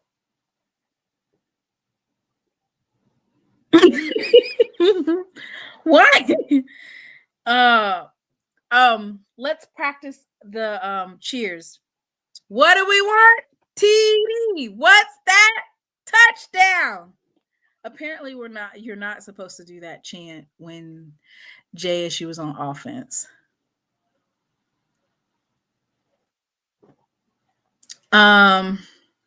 Make sure that you guys are cheering defense.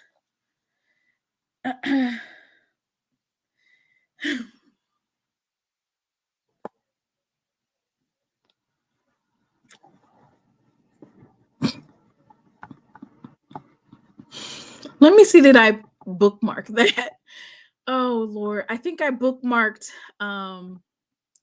that chant.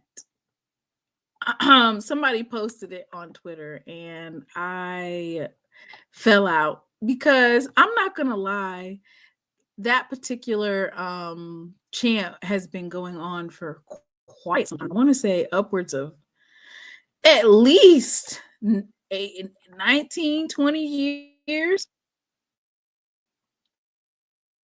What do you want? TD. What's that? Touchdown. I didn't know there was anything wrong with that chant, but apparently we're not supposed to do that.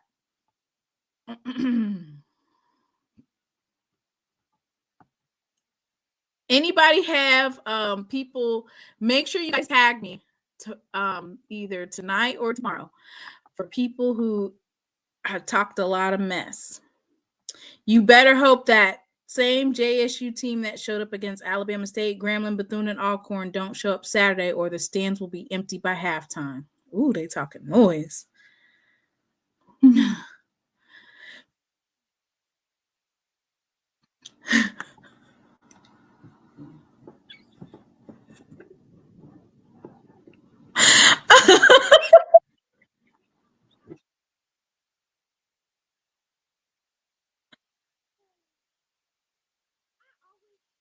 didn't know there was a problem with it, but allegedly we are not supposed to be doing all that.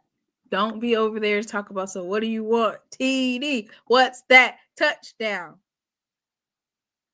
I think they took like a vote on it and they said, please don't do that while the especially with our freshman quarterback. Like, don't do that, please.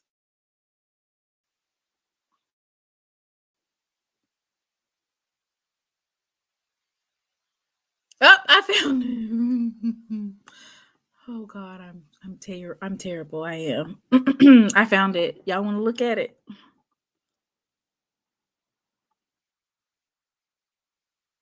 They want us to be quiet. Okay, here we go.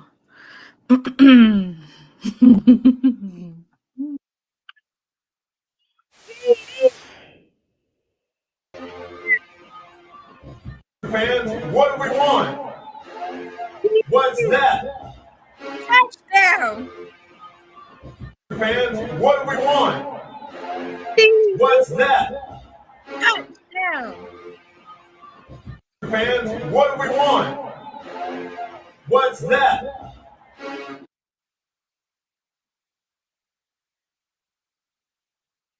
I'm not gonna lie. I like that. Well, obviously, if they're playing that, if the band is playing that particular song, then we should be able to do it.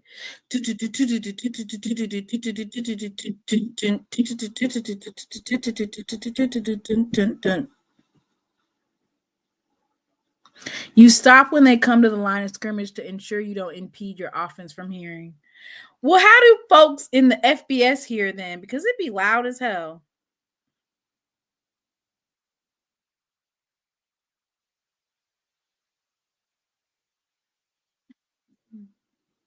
So y'all don't do that. And then when you have like Prairie View, you need to make as much loud noise as possible. Make loud as possible. You can even bring your cow down.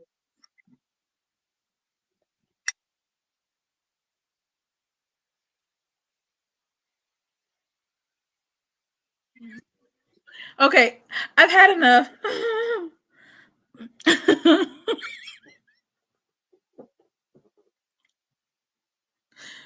Oh my God. What is wrong with him? Richard said, I'm going to do what I want.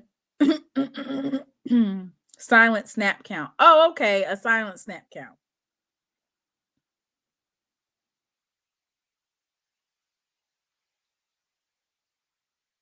All right, y'all. It's good to be back. I missed y'all. We're going to cut up tomorrow. Hell, they be passing the ball from the 2-inch line. Okay, Dre, that's enough. Why would they be passing from the 2-yard line? Dre, please. Defense! Defense! Defense! Defense! Defense! After halftime, offense, please play. We need all 4 quarters tomorrow. We yelling while our offense is trying to score and they can't hear. We quiet when all the other team is communicating and they can't hear, and they can hear everything. All right. Why are y'all cutting up? See, stick to what we do best. Just run the damn ball, and then they pack the box, and then you pass.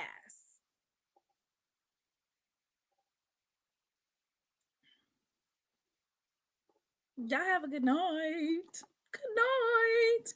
I will see you guys tomorrow for SWAC Saturday.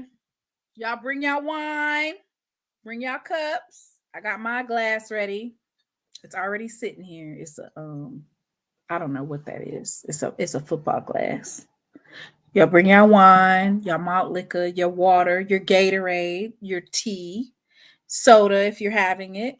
Some people drinking Pedialyte. Just bring it. We're gonna have a time tomorrow night.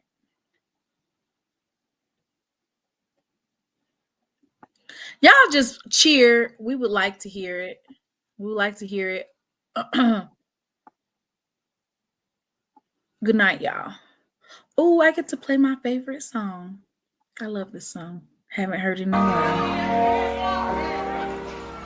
I've had some weary days and some sleepless nights.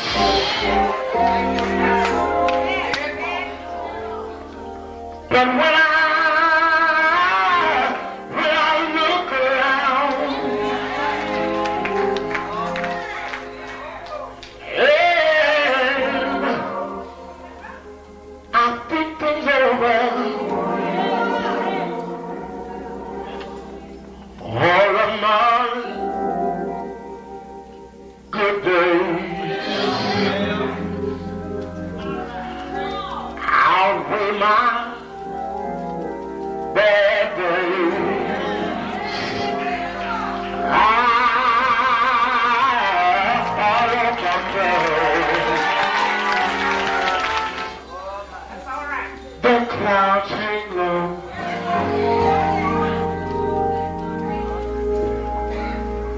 I can hardly see the road. I ask the question, Lord. Lord, why should this day? But He knows one day from me.